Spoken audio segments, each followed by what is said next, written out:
നമുക്ക് ഓരോ മെഡിക്കൽ കോളേജിലെ അവസ്ഥ പരിശോധിച്ച് കഴിഞ്ഞാൽ വളരെ പ്രധാനപ്പെട്ട നമുക്കറിയാം തിരുവനന്തപുരം മെഡിക്കൽ കോളേജാണ്. ആ മെഡിക്കൽ കോളേജ് നേരിടുന്നത് അങ്ങേയറ്റത്തെ ഗുരുതര സുരക്ഷാ ഭീഷണിയാണെന്ന് നിങ്ങൾക്ക് ആർക്കെങ്കിലും അറിയാമോ എന്ന് എനിക്കറിയില്ല. ഫയർഫോഴ്സ് NOC ഇല്ലാതെയാണ് ആ മെഡിക്കൽ കോളേജ് പ്രവർത്തിക്കുന്നത്. കഴിഞ്ഞ വർഷവും ഈ വർഷവും നടത്തിയ പരിശോധനയിൽ അഗ്നിസുരക്ഷാ സംവിധാനങ്ങൾ പ്രവർത്തിക്കുന്നില്ല എന്ന് കണ്ടെത്തിയിരിക്കുകയാണ്. അങ്ങേയറ്റം ഗുരുതരമാണ്. എന്തെങ്കിലും ഒരു സ്പാർക്ക് ഉണ്ടായിക്കഴിഞ്ഞാൽ, ഏതെങ്കിലും തരത്തിൽ ഒരു തീയോ മറ്റോ അവിടെ എവിടെയെങ്കിലും വീണ് കഴിഞ്ഞാൽ, പതിച്ചു കഴിഞ്ഞാൽ അറിയാമല്ലോ ഉണ്ടാകുന്ന തീ പെട്ടെന്ന് ആളിപ്പടരുന്ന കാര്യങ്ങളാണ്, കാഴ്ചകളാണ് നമ്മൾ കണ്ടുള്ളത്. അപ്പോൾ എത്രത്തോളം ഗുരുതരമായ അവസ്ഥയാണ്, എത്രത്തോളം നിഷ്ക്രിയമായിട്ടാണ്, ലാഘവത്തോടെയാണ് ഈ സംവിധാനങ്ങളെ ഇപ്പോൾ ഇവർ സമീപിച്ചിരിക്കുന്നതിൻ്റെ തെളിവാണ് പറയാൻ പോകുന്നത്. അമൽ തേനമ്പറമ്പിൽ തിരുവനന്തപുരത്ത് നിന്നും ചേരുന്നുണ്ട്. അമൽ, അങ്ങേയറ്റം ഗുരുതരമാണ്. നമുക്കറിയാം, നമ്മൾ എവിടേക്കോ ഇത്രയോ തീപിടുത്തങ്ങൾ തിരുവനന്തപുരം നഗരത്തിൽ റിപ്പോർട്ട് ചെയ്യാനൊക്കെ അമലൊക്കെ പോകുമ്പോൾ അവിടെ പലപ്പോഴും ബുദ്ധിമുട്ടുന്ന കാര്യം ഫയർഫോഴ്സിന് അവിടേക്ക് ഓടിയെത്താൻ കഴിയില്ല. തീ ആളിക്കത്തും. ഇതെന്താണ് നോക്കൂ, ബഹുനില കെട്ടിടങ്ങളാണ്, രോഗികളെല്ലാ ഇടങ്ങളിലും രോഗികളുണ്ട്. രോഗികൾ കഴിയുന്നത് ഈ കട്ടിലിൽ മാത്രമല്ല, അല്ലെങ്കിൽ അങ്ങനെയുള്ള ബെഡുകളിൽ മാത്രമല്ല, മുക്കിലും മൂലയിലും ഒക്കെ തന്നെ രോഗികൾ കിടക്കുകയാണ്. എന്തെങ്കിലും ഒരു ആപത്ത് വരുമെന്ന് നമുക്ക്, അല്ലെങ്കിൽ വരത്തില്ല എന്ന് നമുക്ക് മുൻകൂട്ടി പറയാൻ കഴിയാത്ത ഒരു സംവിധാനമാണ്. അങ്ങനെയാണ് സാഹചര്യം. അപ്പോൾ എത്രത്തോളം ഗുരുതരമായ അവസ്ഥയാണ് മെഡിക്കൽ കോളേജിൽ ഈ ഫയർ യൂണിറ്റുമായി ബന്ധപ്പെട്ട്, ഫയർ ഓഡിറ്റുമായി ബന്ധപ്പെട്ട് നിലനിൽക്കുന്നത്? പ്രജീഷെ, അങ്ങേയറ്റം സുരക്ഷാ ഭീഷണിയാണ് തിരുവനന്തപുരം മെഡിക്കൽ കോളേജിൽ എത്തുന്ന ആളുകൾ, രോഗികൾ നേരിടുന്നത് എന്ന കാര്യത്തിൽ സംശയം വേണ്ട. അവിടുത്തെ ജീവനക്കാരുടെ അവസ്ഥയും സമാനം തന്നെയാണ്. തിരുവനന്തപുരം മെഡിക്കൽ കോളേജ് പോലെ ഏറ്റവും പ്രധാനപ്പെട്ട ഒരു ആശുപത്രിക്ക് ഫയർഫോഴ്സിൻ്റെ NOC ഇല്ല എന്ന് പറയുമ്പോൾ അത് എത്ര വലിയ വീഴ്ചയാണ് എന്നുള്ളത് നമുക്ക് മനസ്സിലാക്കാൻ കഴിയും. പ്രത്യേകിച്ചും ഇതിപ്പോൾ ഇന്നോ ഇന്നലെയോ NOC ഇല്ലാതായി പോയതല്ല, എന്തെങ്കിലും ഉപകരണങ്ങൾ കേടായതുകൊണ്ട് ഈ പറയുന്ന NOC ലഭിക്കാതെ പോയതല്ല. കഴിഞ്ഞ വർഷവും ഈ വർഷവും നടത്തിയിട്ടുള്ള പരിശോധനകളിൽ ആവശ്യത്തിനുള്ള ഉപകരണങ്ങളില്ല. ഫയർഫോഴ്സിന്റെ NOC അതിനാൽ തന്നെ നൽകാൻ കഴിയില്ല. കേന്ദ്ര മാനദണ്ഡങ്ങൾ പാലിക്കപ്പെട്ടിട്ടില്ല എന്നുള്ളതാണ് പറയുന്നത്. അപ്പോൾ സുരക്ഷാ ഭീഷണി എന്ന് പറയുമ്പോൾ ഒരു തീപിടുത്തമുണ്ടായാൽ അതിനെ അണയ്ക്കാൻ പരുവത്തിനുള്ള, പ്രശ്നം പരിഹരിക്കാൻ പരുവത്തിനുള്ള സംവിധാനങ്ങൾ നമ്പർ 1 ആരോഗ്യ കേരളത്തിന്റെ ഏറ്റവും പ്രധാനപ്പെട്ട അഭിമാന സ്തംഭം എന്ന് സർക്കാർ അവകാശപ്പെടുന്ന തിരുവനന്തപുരം മെഡിക്കൽ കോളേജിന് ഇല്ല എന്ന് പറയുന്നത് എത്രത്തോളം വലിയ നാണക്കേടാണ് എന്ന് നമ്മൾ പരിശോധിക്കേണ്ടിയിരിക്കുന്നു. നമുക്ക് ദൃശ്യങ്ങളിൽ അത് കാണാം എന്ന് തോന്നുന്നു. ഈ ആശുപത്രിയുടെ ഒരു ഭാഗത്ത്, അത് ഈ സർജറി വാർഡാണ്, ആ സർജറി വാർഡിനോട് ചേർന്ന് ബെഡുകൾ കൂട്ടിയിട്ടിരിക്കുകയാണ്. പഴയ ബെഡുകളാണ്. ആ ബെഡുകൾ ഇങ്ങനെ അടുക്കി വെച്ചിരിക്കുന്നതിനൊക്കെ എപ്പോഴെങ്കിലും ഒരു തീപിടുത്തമൊക്കെ ഉണ്ടായിട്ടുണ്ടെങ്കിൽ വലിയ പ്രതിസന്ധിയാകും. അത് അണയ്ക്കാനുള്ള സംവിധാനം പോലും അവിടെ ഇല്ല. അങ്ങനെ ഗുരുതരമായ വിഷയമാണ് നമ്മൾ മാതൃഭൂമി ന്യൂസ് റിപ്പോർട്ട് ചെയ്തുകൊണ്ടിരിക്കുന്നത്. എല്ലാവരും, അധികാരികളെല്ലാം ശ്രദ്ധിക്കേണ്ട കാര്യങ്ങളാണ്. കാരണം എത്രത്തോളം നിസ്സാരമായിട്ടാണ്, മനുഷ്യന്റെ ജീവൻ വെച്ച് ഉള്ള കളിയാണെന്ന് നമ്മൾ കാണാൻ പോവുകയാണ്. നോക്കുക, ആ ബെഡുകൾ കൂട്ടിയിട്ടിരിക്കുകയാണ്. തിരുവനന്തപുരം മെഡിക്കൽ കോളേജ് കേരളത്തിലെ ഏറ്റവും വലിയ ആതുരാലയം, ദക്ഷിണേന്ത്യയിലടക്കം ഏറ്റവും വലിയ പ്രധാനപ്പെട്ട ഒരു ആതുരാലയത്തിലെ അങ്ങേയറ്റത്തെ നിഷ്ക്രിയമായ ഒരു സംവിധാനങ്ങളുടെ രീതിയാണിത്. അവർ ഇങ്ങനെയാണ് കാര്യങ്ങൾ കൈകാര്യം ചെയ്തത്. മനുഷ്യജീവൻ ഒരു വിലയുമില്ല എന്നതിൻ്റെ ഏറ്റവും വലിയ തെളിവാണ്. കാരണം ഈ കൂട്ടിയിട്ടിരിക്കുന്ന ബെഡിൽ ഏതെങ്കിലും തരത്തിലൊരു സ്പാർക്ക് ഉണ്ടായി, ഒരു തീകണം വീണ് കഴിഞ്ഞാൽ ഉണ്ടാകാവുന്ന അഗ്നിബാധ അത് ആളിപ്പടരും. ആ കെട്ടിടങ്ങളെ മുഴുവൻ അത് ബാധിക്കും. എത്ര പേരുടെ ജീവൻ അപകടത്തിൽപ്പെടാമെന്നതിൻ്റെ അവസ്ഥയാണ് ഈ കാണാൻ നമ്മൾ പോകുന്നത്. അപ്പോൾ ഒന്നും സംഭവിക്കില്ലേ, എല്ലാം ഭാഗ്യം കൊണ്ട് മാത്രം നടന്നു പോകുന്നു.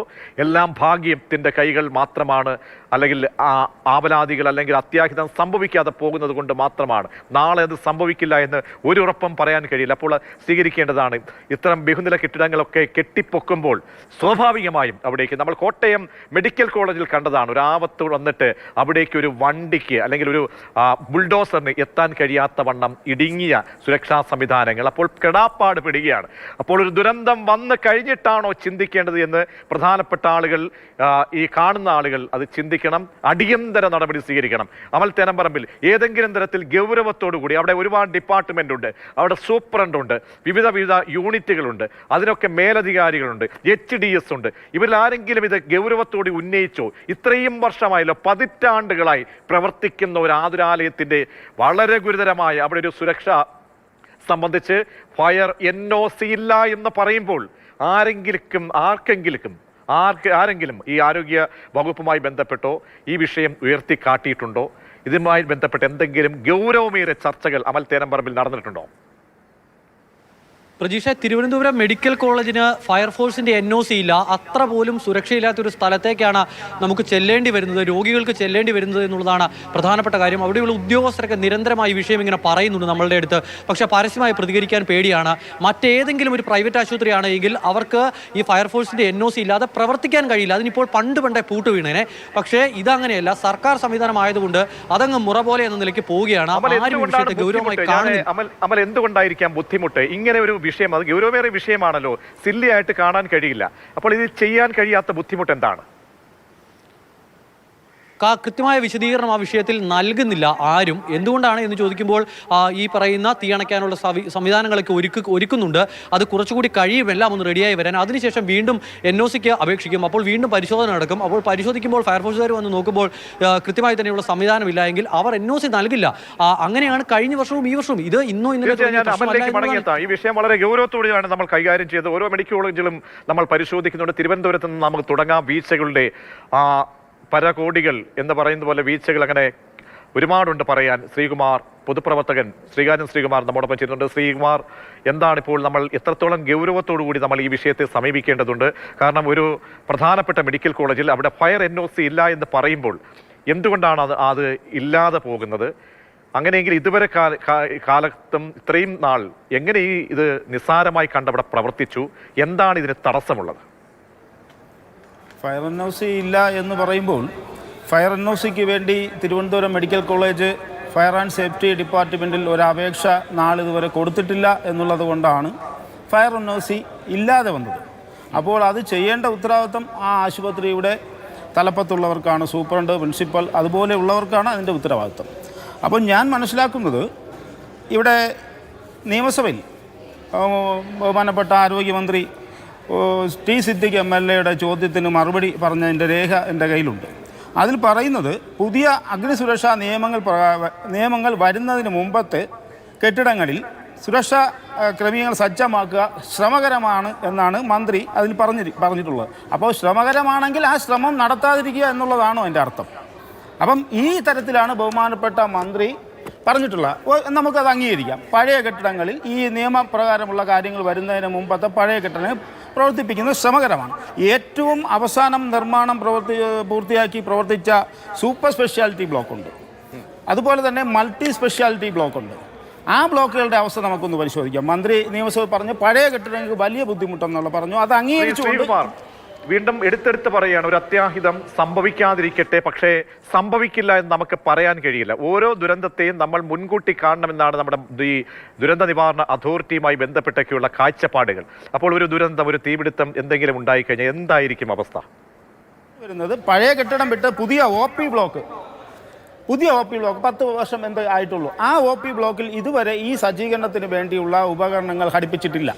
അതുപോലെ മൾട്ടി സ്പെഷ്യാലിറ്റി, സൂപ്പർ സ്പെഷ്യാലിറ്റി ഇവ രണ്ടിനും തന്നെ പൈപ്പ് കണക്ഷൻ ഇട്ടിട്ടുണ്ട്. അതായത് വെള്ളം എത്തുന്നതിനും ഉള്ള പൈപ്പ് കണക്ഷൻ. അവിടെ ഒരു സംവിധാനം ചെയ്തിട്ടുള്ളത്, പുക കണ്ടാൽ അലാറം അടിക്കും. അലാറം അടിക്കുമ്പോൾ ഈ വെള്ളം ചീറ്റുകയും ആ സ്ഥലത്തിൽ തീയെ നശിപ്പിക്കുകയും ചെയ്യുന്ന ഒരു സംവിധാനം. അവിടെ ഈ പൈപ്പ് ഇട്ടിട്ടുണ്ട്. അതിനകത്ത് വെള്ളവും വരില്ല, പുക കണ്ടാൽ അലാറവും അടിക്കില്ല. ഇതാണ് അവിടുത്തെ സൂപ്പർ സ്പെഷ്യാലിറ്റി ബ്ലോക്കിലെ അവസ്ഥയാണ്. സൂപ്പർ സ്പെഷ്യാലിറ്റി ബ്ലോക്കിൽ നിർമ്മിക്കുമ്പോൾ തന്നെ ഫയർ ആൻഡ് സേഫ്റ്റിയുടെ വേറൊരു നിയമം കൂടി ഉള്ളത്, എന്തെങ്കിലും അപായം ഉണ്ടായാൽ റാമ്പ് വേണം. ഇതിനകത്തുള്ള രോഗികൾക്ക് രക്ഷപ്പെട്ടു പോകാനുള്ള റാമ്പ് നിർമ്മിക്കണം എന്ന് പറഞ്ഞിട്ടുണ്ട്. അങ്ങനെ ഒരു റാമ്പ് സൂപ്പർ സ്പെഷ്യാലിറ്റിയിലോ മൾട്ടി സ്പെഷ്യാലിറ്റി ഏറ്റവും പുതിയ ബിൽഡിങ്ങിൽ പോലും ഇതുണ്ടായിട്ടില്ല. SATയിലില്ല, മെഡിക്കൽ കോളേജിലില്ല. ഒരു ആശുപത്രി, സർക്കാരിൻ്റെ ഒരു ആശുപത്രിയിലും ഈ നിയമം സർക്കാർ ആശുപത്രിക്ക് ബാധകമല്ല എന്നുള്ളതാണ് ഇപ്പോൾ തന്നെ. ശ്രീകുമാർ, അതായത് ബാക്കിയുള്ള കെട്ടിടങ്ങളൊക്കെ തന്നെ തിരുവനന്തപുരത്ത് കോർപ്പറേഷൻ പരിധിയിലായാലും എല്ലായിടങ്ങളിലും അത് നിർമ്മിക്കുമ്പോൾ എന്താണ് കർശന വ്യവസ്ഥയാണ്. അവിടെ ഫയർ ഓഡിറ്റ് ഉണ്ടാകണം, NOC ലഭ്യമായിരിക്കണം, അല്ലാത്തതിന് വലിയ പിഴ ഈടാക്കും. NOC ഇല്ലെങ്കിൽ കെട്ടിടം നിർമ്മിക്കാൻ കഴിയില്ല. NOC ഇല്ലെങ്കിൽ ലൈസൻസിന് വേണ്ടി പോകുമ്പോൾ ആ ലൈസൻസ് നൽകില്ല. അതാണ് അവസ്ഥ. അപ്പോൾ ഇവർക്ക് ഈ തിരുവനന്തപുരം മെഡിക്കൽ കോളേജിന് ഇതൊന്നും ബാധകമല്ല എന്ന് പറയുമ്പോൾ എത്രയോ സൂപ്രണ്ടുമാർ വിവിധ കാലങ്ങളിലായി ഇവിടെ ഇരിക്കുന്നു. പുതിയ ബിൽഡിങ്ങുകൾ, സൂപ്പർ സ്പെഷ്യാലിറ്റി, മൾട്ടി സ്പെഷ്യാലിറ്റി ഒക്കെ കെട്ടിടങ്ങൾ വരുന്നു. അപ്പോൾ ഇതിനൊന്നും NOC നൽകുന്നില്ല എന്ന് പറയുമ്പോൾ ഇതാരും ചൂണ്ടിക്കാട്ടിയിട്ടില്ല ഇതുവരെ. അല്ലല്ല, ഈ കാര്യം ഞാൻ കൗൺസിലറായിരുന്ന കാലത്ത് ചൂണ്ടിക്കാട്ടുകയും ഫയർ ആൻഡ് സേഫ്റ്റി ഡിപ്പാർട്ട്മെൻറ്റിൽ നിന്ന് ഒരു ഉത്തരവുണ്ടാവുകയും ചെയ്തു. അതായത് തിരുവനന്തപുരം മെഡിക്കൽ കോളേജ് ക്യാമ്പസിനുള്ളിൽ തന്നെ 2012-13 കാലഘട്ടം അവിടെ ഒരു മിനി സിവിൽ സ്റ്റേഷൻ സ്ഥാപിക്കുവാൻ ഫയർ ആൻഡ് സേഫ്റ്റി ഡിപ്പാർട്ട്മെൻറ്റ് തയ്യാറാണെന്ന് പറഞ്ഞ് കത്ത് കൊടുത്തു. എത്ര വർഷം കഴിയുന്നു? 12-13 വർഷം കഴിയുന്നു. ഒരു 2 വാഹനങ്ങൾ പാർക്ക് ചെയ്യാനുള്ള സൗകര്യം മാത്രം കൊടുത്താൽ മതി. ബാക്കി ഫയർ ആൻഡ് സേഫ്റ്റി ഡിപ്പാർട്ട്മെൻറ്റ് ബാക്കി എല്ലാ സജ്ജീകരണങ്ങളും അവർ സ്വന്തമായി ചെയ്തു കൊള്ളാം. ജീവൻ വെച്ച് തീക്കളിയാണ്, മനുഷ്യന്റെ ജീവൻ വെച്ച് തീക്കളി നടത്തുകയാണ്. അപ്പോൾ ഹാരിസ് തുറന്നു പറഞ്ഞത് ചെറിയൊരു ഭാഗം, മഞ്ഞുമലയുടെ ചെറിയൊരു ഭാഗമാണ് ഡോക്ടർ ഹാരിസ് പറഞ്ഞത്. അതായത് ആ ഡിപ്പാർട്ട്മെന്റിൽ ഒരു കാര്യം. അപ്പോൾ ഈ വരുന്ന ലക്ഷോപലക്ഷം വരുന്ന ആളുകൾക്ക് എന്തെങ്കിലും, അവരൊക്കെ ആ കെട്ടിടങ്ങളിൽ, ബിൽഡിങ്ങുകളിൽ താമസിക്കുന്ന ആയിരങ്ങളുണ്ട്. എന്തെങ്കിലും ഒരു അത്യാഹിതം ഉണ്ടായിക്കഴിഞ്ഞാൽ, ഒരു സ്പാർക്ക് ഉണ്ടായിക്കഴിഞ്ഞാൽ കാര്യങ്ങൾ കയ്യിൽ നിൽക്കില്ല. ശ്രീകുമാർ സാർ, അതെ, കൃത്യമായും ഇത് കയ്യിൽ നിൽക്കില്ല എന്ന് ഉറപ്പുള്ളതുകൊണ്ട് മന്ത്രി നിയമസഭയിൽ കുറച്ചു ലക്ഷക്കണക്കിന് രൂപ അനുവദിച്ചതായിട്ട് പറയുന്നുണ്ട്. കുറേ പണം അനുവദിച്ചിട്ടു. പക്ഷേ ഈ പണമൊക്കെ അനുവദിച്ചിട്ട് എന്ത് സംഭവിച്ചു? 24-ൽ കഴിഞ്ഞ വർഷം നിയമസഭയിൽ പറഞ്ഞതാണ്. എത്രയോ ലക്ഷം രൂപ അനുവദിച്ചതിൻ്റെ ലിസ്റ്റ് സഹിതം എൻ്റെ കയ്യിൽ ഇരിക്കുകയാണ്. പക്ഷേ ഇതൊന്നും ആശുപത്രിയിൽ കാണാനില്ല. ഒരു അപകടം സംഭവിച്ചു കഴിഞ്ഞ് കുറേ ജീവനുകൾ നഷ്ടപ്പെടുമ്പോൾ ഇന്ന് ജീവൻ നഷ്ടപ്പെടുന്നത് അവിടെ പോയി ഒരു മന്ത്രിയോ ഗവൺമെന്റ് ഭാഗത്തു നിന്നോ ഒരു ആ ദുഃഖത്തിൽ മനുഷ്യന്റെ ജീവൻ വെച്ചുള്ള കളിയാണ്. ആ കളിയാണ് മാതൃഭൂമി ന്യൂസ് പ്രിയപ്പെട്ട പ്രേക്ഷകരെ, അധികാരികളെ നിങ്ങൾക്ക് മുന്നിൽ തുറന്നു കാട്ടുന്നത്. നിസ്സാരമല്ല, മനുഷ്യന്റെ ജീവനാണ്. അപ്പോൾ ഇതുവരെ അവിടെയുള്ള സൂപ്രണ്ടന്മാരടക്കം, മെഡിക്കൽ കോളേജ് പ്രിൻസിപ്പൽമാരടക്കം, മാനേജ്മെന്റ് അടക്കം, ഹോസ്പിറ്റൽ ഡെവലപ്മെന്റ് സൊസൈറ്റി, അവിടുത്തെ വികസന സമിതി ഉൾപ്പെടെ ഒരു മനുഷ്യർ പോലും ഇത് ഗൗരവത്തോടെ കണ്ടിട്ടില്ല എന്ന് പറയുമ്പോൾ വളരെ ഗൗരവമേറിയ വിഷയമാണ്. അമലിലേക്ക് ഒരിക്കൽ കൂടി പോവുകയാണ്. അമൽ, ആശുപത്രി കെട്ടിടങ്ങളിൽ അടിയന്തരമായി സുരക്ഷാ പരിശോധന നടത്താൻ DHS വിളിച്ച യോഗത്തിൽ ഇപ്പോൾ നിർദ്ദേശം വരുന്നു എന്ന വിവരം വരുന്നു. എല്ലാ സ്ഥാപന മേധാവികളും നാളെ റിപ്പോർട്ട് സമർപ്പിക്കണം. സുരക്ഷിതമല്ലാത്ത കെട്ടിടങ്ങളിൽ രോഗികളോ കൂട്ടിരിപ്പുകാരോ ഇല്ലെന്ന് ഉറപ്പാക്കണമെന്നും നിർദ്ദേശം. അപ്പോൾ ഒരു കാര്യം വരുമ്പോൾ അനങ്ങാൻ അറിയാം. പക്ഷേ ഈ പറഞ്ഞതുപോലെ ഗുരുതരമായ സാഹചര്യങ്ങൾ കൂടി ഉണ്ടാമലല്ലേ? ഇത്തരത്തിൽ നമ്മൾ ഈ പ്രശ്നങ്ങൾ ഓരോ ആശുപത്രിയിലും, ഓരോ സർക്കാർ ആശുപത്രിയിൽ ചെന്നാൽ ഒരു 100 കൂട്ടം പ്രശ്നങ്ങൾ നമുക്ക് ചൂണ്ടിക്കാണിക്കാനുണ്ട്. പക്ഷേ കേരളത്തിൻ്റെ ആരോഗ്യരംഗം മുഴുവൻ അങ്ങ് മോശമാണ് എന്നുള്ള തരത്തിലൊന്നും ഇവിടെ ആരും പറയുന്നില്ല. പക്ഷേ ഇന്നിപ്പോൾ ആരോഗ്യമന്ത്രിയുടെ ഒരു വാർത്താക്കുറിപ്പ് വന്നിട്ടുണ്ട്. ആ വാർത്താക്കുറിപ്പ് കാണുമ്പോൾ നമുക്ക് മനസ്സിലാക്കാൻ കഴിയുന്നത് ഈ പറയുന്ന കോട്ടയത്ത് ഒരു അപകടം നടന്നിട്ടില്ല എന്നും ബിന്ദു എന്ന് പറയുന്ന ഒരാൾ മരിച്ചിട്ടില്ല എന്നും തോന്നും. കാരണം കേരളത്തിൻ്റെ ആരോഗ്യ സംവിധാനവും ഈ കെട്ടിടങ്ങളുടെ സുരക്ഷയും എല്ലാം കൃത്യമാണ് എന്നുള്ള തരത്തിലാണ് പറഞ്ഞു വെക്കുന്നത്. ഓഡിറ്റുകളൊക്കെ നടക്കുന്ന ഒരു സ്ഥലം കേരളം മാത്രമാണ് എന്നുള്ളതൊക്കെ ആ വാർത്താക്കുറിപ്പിൽ പറയുന്നുണ്ട്. ഒരുപക്ഷെ അതൊക്കെ ശരിയായിരിക്കാം. പക്ഷേ ഒരാളുടെ ജീവനാണ് പോയത്. അതിനുശേഷമെങ്കിലും ഇപ്പോൾ ഓഡിറ്റൊക്കെ നടത്താൻ ഒരു തീരുമാനം ഉണ്ടാകുന്നത് ഏതായാലും നല്ല കാര്യമാണ്. ഇപ്പോൾ വ്യാപകമായി തന്നെയുള്ള ഒരു ഈ പറയുന്ന ഓഡിറ്റ് നടത്താനുള്ള നിർദ്ദേശം ഇപ്പോൾ DHSന്റെ ഭാഗത്തു നിന്നുമാണ് ഉണ്ടായിരിക്കുന്നത്. DHS എന്നൊരു യോഗം വിളിച്ചിരുന്നു. ആ യോഗത്തിലാണ് തീരുമാനം വന്നിരിക്കുന്നത്. അതോടൊപ്പം തന്നെ ആരോഗ്യമന്ത്രിയും ഈ കാര്യമെല്ലാം പറഞ്ഞ് വിശദമാക്കി തന്നെ ഒരു വാർത്താക്കുറിപ്പ് നൽകിയിട്ടുണ്ട്. എല്ലാ ആശുപത്രികളിലും ഈ പറയുന്ന പഴയ കെട്ടിടങ്ങളുടെ ഒരു അവസ്ഥ എന്താണ് എന്ന് പരിശോധിക്കണം. അവിടെ രാത്രി കാലങ്ങളിലൊക്കെ ആരെങ്കിലും ഉണ്ടോ? ഇന്നലെ ഇപ്പോൾ ശ്രീകുമാറിനൊപ്പം ഞാൻ ഈ തിരുവനന്തപുരം മെഡിക്കൽ കോളേജിൽ ഒരു കെട്ടിടം കാണാൻ പോയിരുന്നു. അവിടെ നമ്മളത് വാർത്തയും ചെയ്തു. ആ കെട്ടിടമാണെങ്കിൽ എപ്പോൾ വേണമെങ്കിലും വീഴാമെന്ന് പറഞ്ഞിരിക്കുന്ന ഒരു കെട്ടിടമാണ്. അപ്പോൾ രാത്രിയിൽ ഈ കൂട്ടിരിപ്പുകാരൊക്കെ, തിരുവനന്തപുരം മെഡിക്കൽ കോളേജിൻ്റെ അവസ്ഥ എന്ന് പറഞ്ഞാൽ കൂട്ടിരിപ്പുകാർക്കൊക്കെ ഒപ്പം ഇരിക്കൽ വലിയ ബുദ്ധിമുട്ടുള്ള കാര്യമാണ്. രോഗികളടക്കം 2ാം വാർഡിലൊക്കെ കിടക്കുന്ന അവസ്ഥയൊക്കെ ശ്രീകുമാറിന് ഒന്നുകൂടി ചോദിച്ചാൽ അദ്ദേഹം വിശദീകരിച്ച് തരുമെന്ന് പ്രതീക്ഷിക്കുന്നു. അതിലേക്കൊക്കെ പോകണം. അപ്പോൾ അമൽ തേരംപറമ്പിൽ ആരോഗ്യമന്ത്രിയുടെ ഏറ്റവും ഒടുവിലത്തെ റിലീസ് നോക്കുമ്പോഴും 3 നാൾ മുൻപ് ആരോഗ്യമന്ത്രി ദേശാഭിമാനിയിൽ എഴുതിയ ലേഖനത്തിൽ പറയുന്ന അതിൻ്റെ തലവാചകം ഇങ്ങനെയാണ്: ആരോഗ്യ കേരളത്തിന് മാധ്യമവേട്ട എന്ന്. മാധ്യമവേട്ട അല്ല മിനിസ്റ്റർ, കാര്യങ്ങൾ ചൂണ്ടിക്കാണിക്കണം.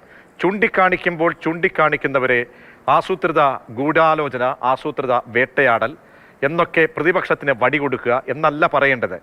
സമ്മതിക്കണം, കാര്യങ്ങൾ തെറ്റ് പറ്റുന്നുണ്ട്. ആ പിഴവ് റെക്ടിഫൈ ചെയ്ത് താളപ്പിഴകൾ ഉണ്ടായിട്ടുണ്ടെങ്കിൽ അത് അംഗീകരിച്ചുകൊണ്ട് മുന്നോട്ട് പോകുമെന്ന സന്മനസ്സുണ്ടാകണം.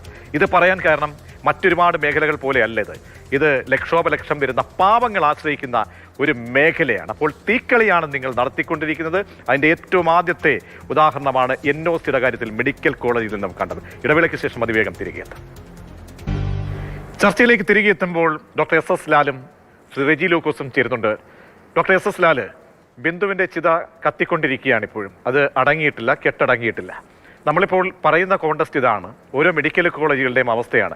നാളെ ഒരു ബിന്ദുമാർ ഉണ്ടാകാൻ പാടില്ല എന്ന് നമുക്കൊരു കർത്തവ്യമുണ്ടല്ലോ, നമുക്കൊരു നീതിബോധമുണ്ടല്ലോ. അതുകൊണ്ടാണ് നമ്മൾ അത് പരിശോധിക്കുന്നത്. ന്യൂനതകൾ കാട്ടുകയാണ്. കാരണം പ്രധാനപ്പെട്ട ന്യൂനത തിരുവനന്തപുരം മെഡിക്കൽ കോളേജിൽ നിന്നാണ് നമ്മൾ ആരംഭിച്ചത്.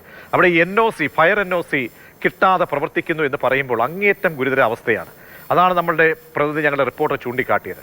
ഒരുപാട് ആപലാതികളുണ്ട്. ഡോക്ടർ ഹാരിസ് പറഞ്ഞത് ഒരു ഡിപ്പാർട്ട്മെന്റിലെ ഉപകരണവുമായി ബന്ധപ്പെട്ട കാര്യങ്ങളാണെങ്കിൽ ഓരോന്നൊന്നൊന്നായി പരിശോധിക്കുമ്പോൾ ഒരുപാട് കാര്യങ്ങൾ പുറത്തേക്ക് വരുന്നുണ്ട്. ഡോക്ടർ എസ് ലാൽ, ഇതൊക്കെ ഒരു ആസൂത്രിതമായ ഗൂഢാലോചനയുടെ നീക്കമാണ്, അല്ലെങ്കിൽ പ്രതിപക്ഷത്ത് നിന്ന് വടി കൊടുത്ത് അല്ലെങ്കിൽ കൊടുത്ത ഒരു ഉദ്യോഗസ്ഥൻ, അതിന് പിന്നാലെ ബിന്ദുവിന്റെ മരണത്തിന് ശേഷം വരുന്ന പൊളിറ്റിക്കൽ ആക്രമണങ്ങൾ എന്ന് പറഞ്ഞ് നമുക്ക് ഒഴിയാൻ കഴിയുന്നതാണോ? സ്പെസിഫിക് ആയിട്ട് തിരുവനന്തപുരം മെഡിക്കൽ കോളേജിലെ കാര്യത്തിൽ നിന്ന് തുടങ്ങിയാൽ ഡോക്ടർ എസ് ലാൽ. സാമാന്യ ബോധമോ അല്ലെങ്കിൽ യുക്തിവാഹമായിട്ട് ചിന്തിക്കുന്ന ഒരാൾക്ക് അങ്ങനെ പറയാൻ കഴിയില്ല. ഈ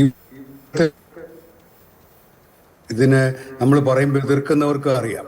അതുകൊണ്ടാണ് ശ്രീമാൻ അച്യുതാനന്ദനെ സ്വകാര്യ ആശുപത്രി കിടത്തിയിരിക്കുന്നത്. നമ്മൾക്കെല്ലാം ആഗ്രഹമുണ്ട് അദ്ദേഹത്തിന് ജീവൻ നീണ്ടു കിട്ടണം. പക്ഷേ അദ്ദേഹത്തിന് ഇവരെല്ലാം പാടിപ്പോഴുത്തുന്ന സർക്കാർ ആശുപത്രികളിലോ തിരുവനന്തപുരം മെഡിക്കൽ കോളേജിലോ അല്ല കൊണ്ടുപോയിരിക്കുന്നത്. തിരുവനന്തപുരം മെഡിക്കൽ കോളേജിൽ പഠിച്ച ഞാൻ, ഇപ്പോഴും ഒരുപാട് സുഹൃത്തുക്കൾ അവിടെയുള്ള ഞാൻ, എനിക്കൊരപകടം പറ്റിയിട്ട് ഞാൻ സ്വകാര്യ ആശുപത്രിയിലാണ് പോയത്. തീരെ നിവൃത്തിയില്ലാത്ത പാവപ്പെട്ടവനാണ് സർക്കാർ മെഡിക്കൽ കോളേജിലും ആശുപത്രികളിലും പോകുന്നത്. ഇതൊരു യാഥാർത്ഥ്യമാണ്.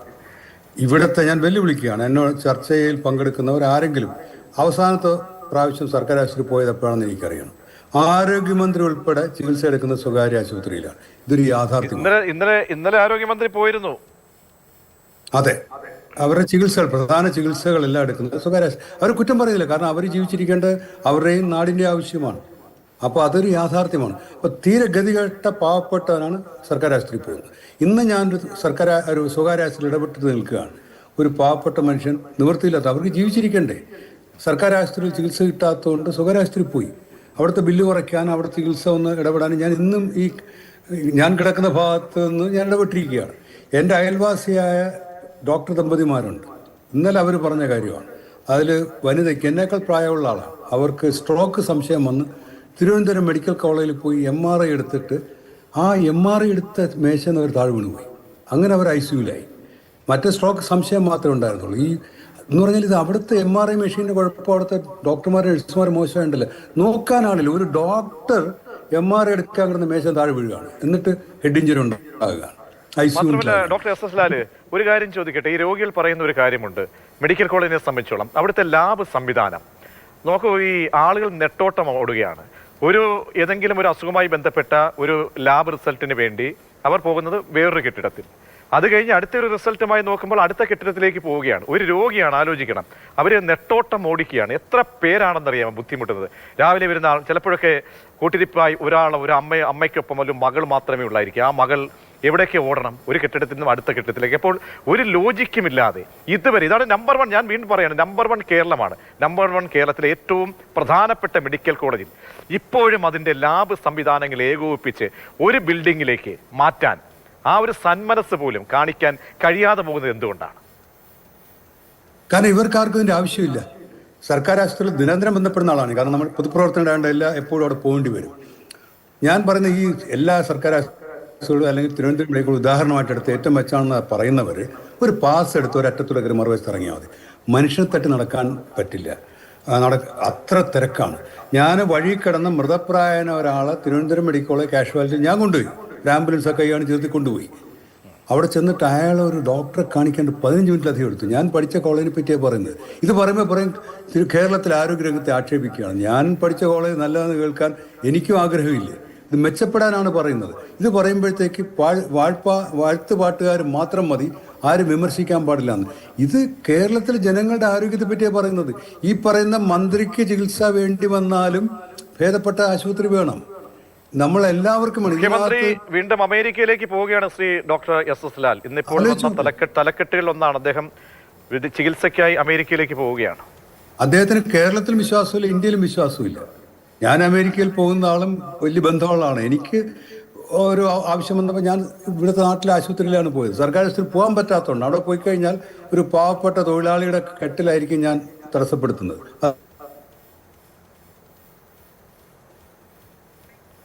തീർച്ചയായും മടങ്ങിയെത്താം. റെജി ലൂക്കോസിലേക്ക് എത്തുന്ന മുമ്പ് പരിതാപകരമായിട്ടുള്ള ആവലാതി ഒരുപാട് വിവരിക്കപ്പെടുന്ന റിപ്പോർട്ടുകൾ അനവധിയുണ്ട്. കേൾപ്പിക്കാൻ കഴിയുന്ന ഈ മണിക്കൂറുകളിൽ കഴിയുന്ന അത്ര റിപ്പോർട്ടുകൾ നമ്മൾ നൽകുകയും അതുമായി ബന്ധപ്പെട്ട അനുബന്ധ വിവരങ്ങൾ തേടുകയും ചെയ്യും. പെരുമ്പാവൂരിലേക്ക് പോയി കഴിഞ്ഞാൽ താലൂക്ക് ആശുപത്രിയിലും കാലപ്പഴക്കം ചെന്ന കെട്ടിടങ്ങളാണ് അവിടെയുള്ളത്. മാസങ്ങൾക്ക് മുൻപ് PWD ഫിറ്റ്നസ് നിഷേധിച്ച കെട്ടിടങ്ങളാണ് പൊളിക്കാനുള്ള നടപടിക്രമങ്ങളിൽ പെട്ടുകിടക്കുന്നത്. കെട്ടിടത്തിൽ രോഗികളെ ചികിത്സയ്ക്ക് പ്രവേശിപ്പിക്കുന്നില്ലെങ്കിലും ചികിത്സയ്ക്ക് എത്തുന്നവർക്കും ജീവനക്കാർക്കും ഭീഷണിയാണ് ആശുപത്രി വളപ്പിലെ ഈ കെട്ടിടങ്ങൾ.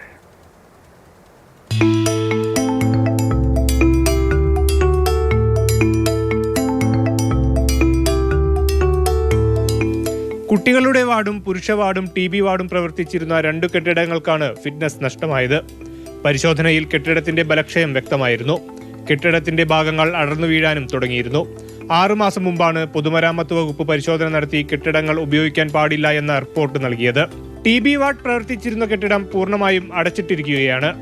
പക്ഷേ നിലവിലുള്ള പ്രവേശന ഗേറ്റിന് സമീപത്ത് സ്ഥിതി ചെയ്യുന്ന കെട്ടിടം ആശുപത്രിയിൽ എത്തുന്നവർക്ക് ഭീഷണി സൃഷ്ടിക്കുന്നു.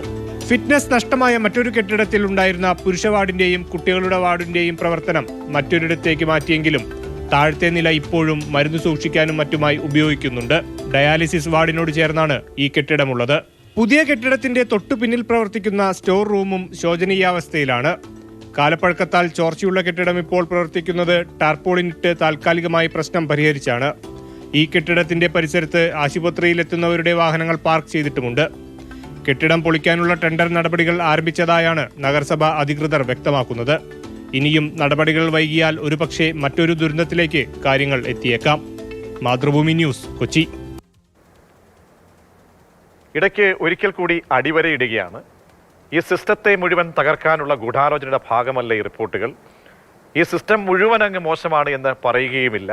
100% പെർഫെക്റ്റായി ഒരിടവുമില്ല. പക്ഷേ നമ്മുടെ ആരോഗ്യ സംവിധാനമാണ്, നമ്മുടെ ജീവനാണ്. അപ്പോൾ നമ്മൾ കാണിക്കപ്പെടുന്ന അല്ലെങ്കിൽ ചൂണ്ടിക്കാണിക്കുന്ന പരിമിതികൾ, ന്യൂനതകൾ, താളം തെറ്റലുകൾ അവയൊക്കെ പരിഹരിക്കാനുള്ള സന്ദേശപരമായിട്ടുള്ള കാഴ്ചപ്പാടായി അധികാരികൾ, പ്രത്യേകിച്ച് ആരോഗ്യ മന്ത്രിയായാലും മുഖ്യമന്ത്രിയൊക്കെ തന്നെ ഇതിനെ കാണണം. ഞാനിത് പറഞ്ഞ കാരണം ഡോക്ടർ ഹാരിസ് ഒരു വെളിപ്പെടുത്തൽ നടത്തിയപ്പോൾ, ഒരു മാധ്യമപ്രവർത്തകനായി ഹാരിസ് തന്നെ മാറിയപ്പോൾ ഹാരിസ് നേരെ കണ്ണുരുട്ടിയ മുഖ്യമന്ത്രിയും പിന്നാലെ വന്ന കടന്നാക്രമണങ്ങളും നമ്മുടെ മുന്നിൽ ഉള്ളതുകൊണ്ടാണ് ഇത് ആവർത്തിച്ചത്. ശ്രീ റെജി ലൂക്കോസ്, അപ്പോൾ ഇതൊക്കെയാണ് അവസ്ഥകൾ. തിരുവനന്തപുരം മെഡിക്കൽ കോളേജിൻ്റെ കാര്യങ്ങൾ. അപ്പോൾ മനുഷ്യനൊന്നും ഒരു ജീവൻ നഷ്ടപ്പെട്ടു പോകാതിരിക്കാനുള്ള യജ്ഞത്തിൻ്റെ ഭാഗമായിട്ടാണ് നമ്മൾ ഈ ക്യാമ്പയിൻ തുടങ്ങി വയ്ക്കുന്നത്. അപ്പോൾ തിരുത്തേണ്ടത് ഒരുപാട് കാര്യങ്ങളുണ്ട് ഈ നമ്പർ 1 കേരളത്തിൽ, അല്ലേ? താങ്കൾക്കും അത് തോന്നില്ലേ ശ്രീ റെജി ലൂക്കോസ്? പ്രതീക്ഷ, ഞാൻ അതിനു മുമ്പ് ഏറെ ബഹുമാനപ്പെട്ട ഡോക്ടർ SS ലാൽ പറഞ്ഞ ഒരു കാര്യത്തിനൊരു മറുപടി പറഞ്ഞു. സമയം അദ്ദേഹം പറഞ്ഞു, കേരളത്തിന്റെ ബഹുമാനപ്പെട്ട മുഖ്യമന്ത്രി, അദ്ദേഹം പല ചർച്ചകളിൽ പറഞ്ഞിട്ടുണ്ട്, മുഖ്യമന്ത്രിക്ക് കേരളത്തിലെ ഇന്ത്യയിലെ ചികിത്സാ രീതിയോട് വിശ്വാസമില്ലാത്തതുകൊണ്ട് അമേരിക്കയിൽ പോകണമെന്ന്. എനിക്ക് അദ്ദേഹത്തിനോട് ചോദിക്കാനുള്ളത്, ഇന്ത്യയുടെ പ്രതിരോധ മന്ത്രിയായിരുന്നു ബഹുമാനപ്പെട്ട AK ആന്റണി ബയോ ക്ലിനിക്ക് അമേരിക്കയിലാണ് ചികിത്സാർത്ഥം പോയത്. എന്തിനധികം കേവലം 8 മാസങ്ങൾക്ക് മുമ്പ് അദ്ദേഹം ഉൾപ്പെടുന്ന രാഷ്ട്രീയ പ്രസ്ഥാനമായ KPCC പ്രസിഡന്റ് KS സുധാകരൻ ചികിത്സാർത്ഥം പോയത് അമേരിക്കയിലേക്കാണ്. ഇനി എന്തിന് അതിലധികം ഒന്നും പറയണ്ട, ഇന്ത്യയുടെ പ്രധാനമന്ത്രിയായിരുന്ന മൻമോഹൻ സിംഗ് തന്റെ കാൽമുട്ടേറ്റ് സംഭവിച്ച ആഘാതം ചികിത്സിക്കാൻ മുംബൈയിലെ ഒരു ഹോസ്പിറ്റലിൽ അമേരിക്കയിൽ നിന്നെത്തിയ ഡോക്ടേഴ്സാണ് അദ്ദേഹത്തിന്റെ കാൽമുട്ട് മാറ്റിവെച്ചത്. അപ്പം ലോകത്തിലെ എല്ലാ സ്ഥലത്തും ഒരേ ചികിത്സ കിട്ടുവാണെന്നുണ്ടെങ്കിൽ, അങ്ങനെയാണെങ്കിൽ വേറെ എങ്ങോട്ട് പോകേണ്ട കാര്യം. അവര് ഈ വലത് മുതലാളിത്തത്തെ അംഗീകരിക്കുന്ന പാർട്ടിയാണ് അവരൊക്കെ. അവർ സ്വാഭാവികമായും അവർ പോകുന്നതിൽ എനിക്ക് അത്ഭുതം തോന്നുന്നില്ല. പക്ഷേ നമ്മൾ ഈ പറഞ്ഞ തൊഴിലാളി പാർട്ടിയാണ്, ഇടത് നയമുള്ളതാണ്, അമേരിക്ക ഉൾപ്പെടെയുള്ള അധിനിവേശ രാജ്യങ്ങളാണ്. നമ്മൾ ഏറ്റവും ഒടുവിലായും അമേരിക്കയുടെ ആക്രമണങ്ങളെയും ഒക്കെ തന്നെ പലസ്തീന് എതിരെ നടക്കുന്ന ഇസ്രായേൽ ആക്രമണങ്ങൾക്ക് ഇസ്രായേലിനെ സഹായം നൽകുന്നുവെന്ന് നമ്മൾ കടന്നാക്രമിച്ചുകൊണ്ടിരിക്കുന്ന ഒരു രാജ്യം കൂടിയാണ്. പിന്നീട് നമ്മുടെ ഇടത് നയം എന്ന് പറയുമ്പോൾ നമുക്കറിയാം, ആരോഗ്യ മേഖല നമ്മുടേതായിട്ടുള്ള നമ്മൾ പരിപോഷിപ്പിച്ച കേരളത്തിൻ്റെ തനതായ നമ്പർ 1 കേരളത്തിൽ ന്യൂനതകളില്ലാത്ത ആരോഗ്യ രംഗമെന്ന് മുഖ്യമന്ത്രിയും മന്ത്രിയും പറയുമ്പോൾ നമുക്കിവിടെ ചികിത്സിക്കാമല്ലോ. നേരത്തെ പറഞ്ഞ പോലെ VSനെ നമുക്ക് തിരുവനന്തപുരം മെഡിക്കൽ കോളേജിൽ ചികിത്സിക്കാമല്ലോ. അല്ല, സാക്ഷാൽ VS അച്യുതാനന്ദൻ ഇപ്പോൾ ഒരു സ്വകാര്യ ആശുപത്രിയിലാണ് ട്രീറ്റ്മെന്റ് നടത്തുന്ന ഒരു ബഹുമാനപ്പെട്ട ഡോക്ടർ കഴിഞ്ഞ കുറേ ദിവസമായിട്ട് ഞാനൊരു ചർച്ച പറയുന്നു. ഞാൻ ചോദിക്കട്ടെ, ബഹുമാനപ്പെട്ട ഡോക്ടർ, അദ്ദേഹത്തിന്റെ ചികിത്സ നിയന്ത്രിക്കുന്ന ആരാണ്? തിരുവനന്തപുരം മെഡിക്കൽ കോളേജിലെ 8 അംഗ പാനലായ ഡോക്ടേഴ്സിന്റെ നിയന്ത്രണത്തിലാണ് അദ്ദേഹത്തിന്റെ ട്രീറ്റ്മെന്റ് അവിടെ നടന്നുകൊണ്ടിരിക്കുന്നത്. അങ്ങനെയാണെന്നുണ്ടെങ്കിൽ ഈ മെഡിക്കൽ കോളേജിലെ ഡോക്ടർമാരെ അങ്ങോട്ട് വിളിക്കേണ്ട ആവശ്യമില്ലല്ലോ. അത് ഡോക്ടർക്ക് അറിയാവുന്ന കാര്യമല്ല. എനിക്ക് തോന്നുന്നു ഡോക്ടറും പിന്നെ അദ്ദേഹത്തിനെ മീറ്റ് ചെയ്യുന്ന പറഞ്ഞത്. അപ്പൊ ഇത് ഈ ബഹുമാനപ്പെട്ട ലോകം മുഴുവൻ അറിയപ്പെടുന്ന ഡോക്ടറെ പോലെ ഒരാള് സ്വകാര്യ ആശുപത്രിയിലെ കൊണ്ടുപോയെന്നൊക്കെ പറഞ്ഞത് ഇതുവരെ ഞാൻ ഒരു ചർച്ചയിൽ അദ്ദേഹത്തിന് ഇങ്ങനെ വിമർശിച്ചിട്ടില്ല. പക്ഷെ അത് ആ ലക്ഷ്യം മോശമാണ്.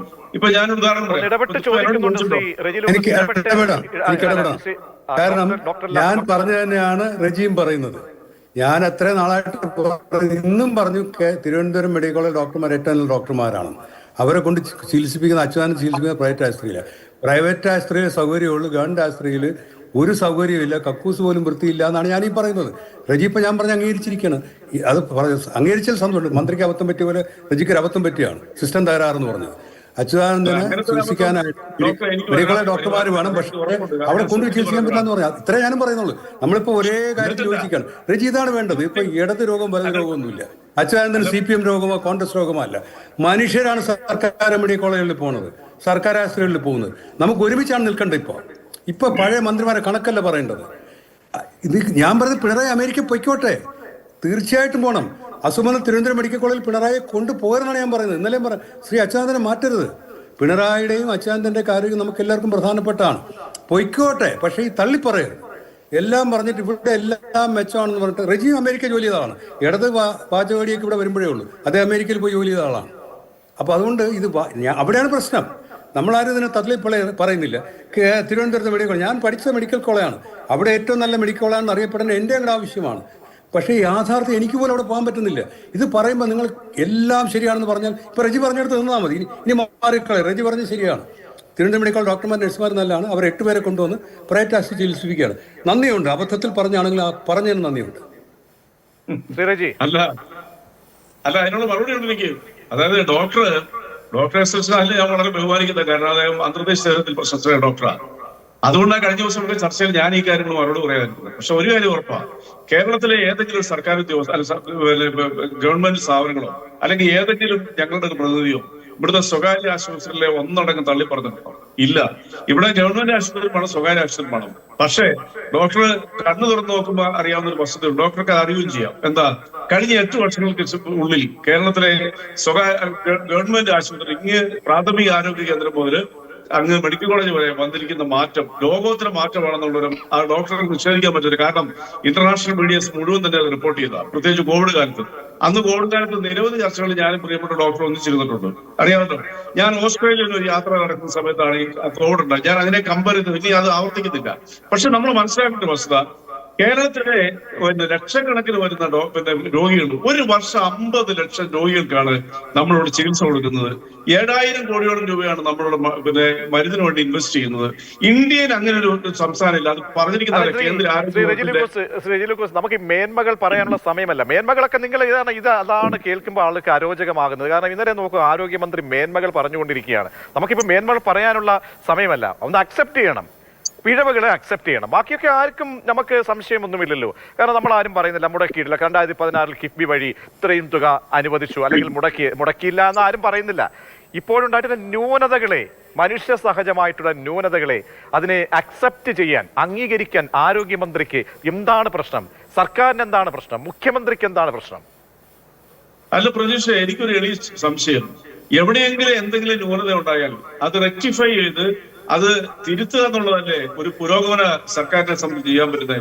ന്യൂനതകളില്ലാത്ത എന്തെങ്കിലും സംവിധാനം നിങ്ങൾക്ക് ലോകത്തിൽ കാണിക്കാൻ പറ്റുമോ? ഞാൻ കഴിഞ്ഞ ദിവസം പറഞ്ഞു സുനിത വില്യംസിന്റെ ഉദാഹരണം, അതിലേക്ക് ഇനി പോകുന്നില്ല.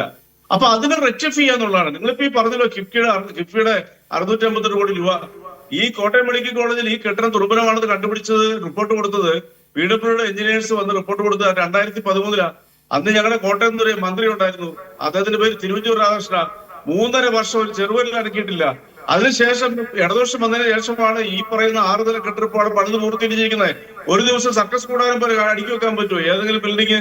അപ്പൊ നിങ്ങൾ ഇതൊക്കെ നെഗറ്റീവായിട്ട് കണ്ടിട്ട് ഞങ്ങൾ ഒരു ഇടവേള എടുത്ത ശേഷം അതിവേഗം തിരികെ എത്താം. ഇടവേള പോകേണ്ട സമയമായതുകൊണ്ട്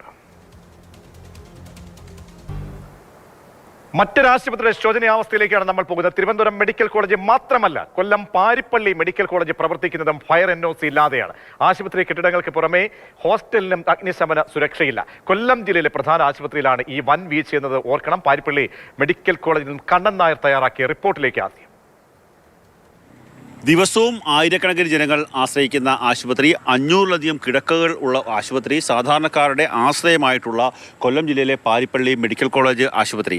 ഇത് പ്രവർത്തനം ആരംഭിച്ചിട്ട് ഒട്ടേറെ വർഷങ്ങളായി. പക്ഷേ നാളിതുവരെ ഈ സ്ഥാപനത്തിന് ഫയർഫോഴ്സിൻ്റെ, അഗ്നിശമന സേനയുടെ NOC ലഭിച്ചിട്ടില്ല എന്നുള്ളതാണ് ഏറ്റവും പ്രധാനപ്പെട്ട കാര്യം. കഴിഞ്ഞ കുറേയേറെ വർഷങ്ങളായി ഈ സ്ഥാപനം എന്ന് തുടങ്ങിയോ അന്ന് തൊട്ട് ഇന്നുവരെ ഈ ഫയർഫോഴ്സിൻ്റെ അനുമതി ഇല്ലാതെയാണ് ഈ കെട്ടിടം പ്രവർത്തിക്കുന്നതെന്നുള്ളതാണ്. അതായത് ഏതെങ്കിലും തരത്തിലൊരു തീപിടുത്തം ഉണ്ടായിക്കഴിഞ്ഞാൽ അത് അണയ്ക്കാൻ വേണ്ടിയുള്ള സംവിധാനങ്ങളൊന്നും തന്നെ ഈ കെട്ടിടത്തിൽ ഇല്ല എന്നുള്ളത് തന്നെയാണ് ഏറ്റവും പ്രധാനപ്പെട്ട കാര്യം. ഇവിടെ ലക്ഷക്കണക്കിന് രൂപ മുടക്കി വിവിധ ഉപകരണങ്ങൾ, തീയണയ്ക്കാൻ വേണ്ടിയുള്ള ഉപകരണങ്ങളൊക്കെ തന്നെ സ്ഥാപിച്ചിട്ടുണ്ട്.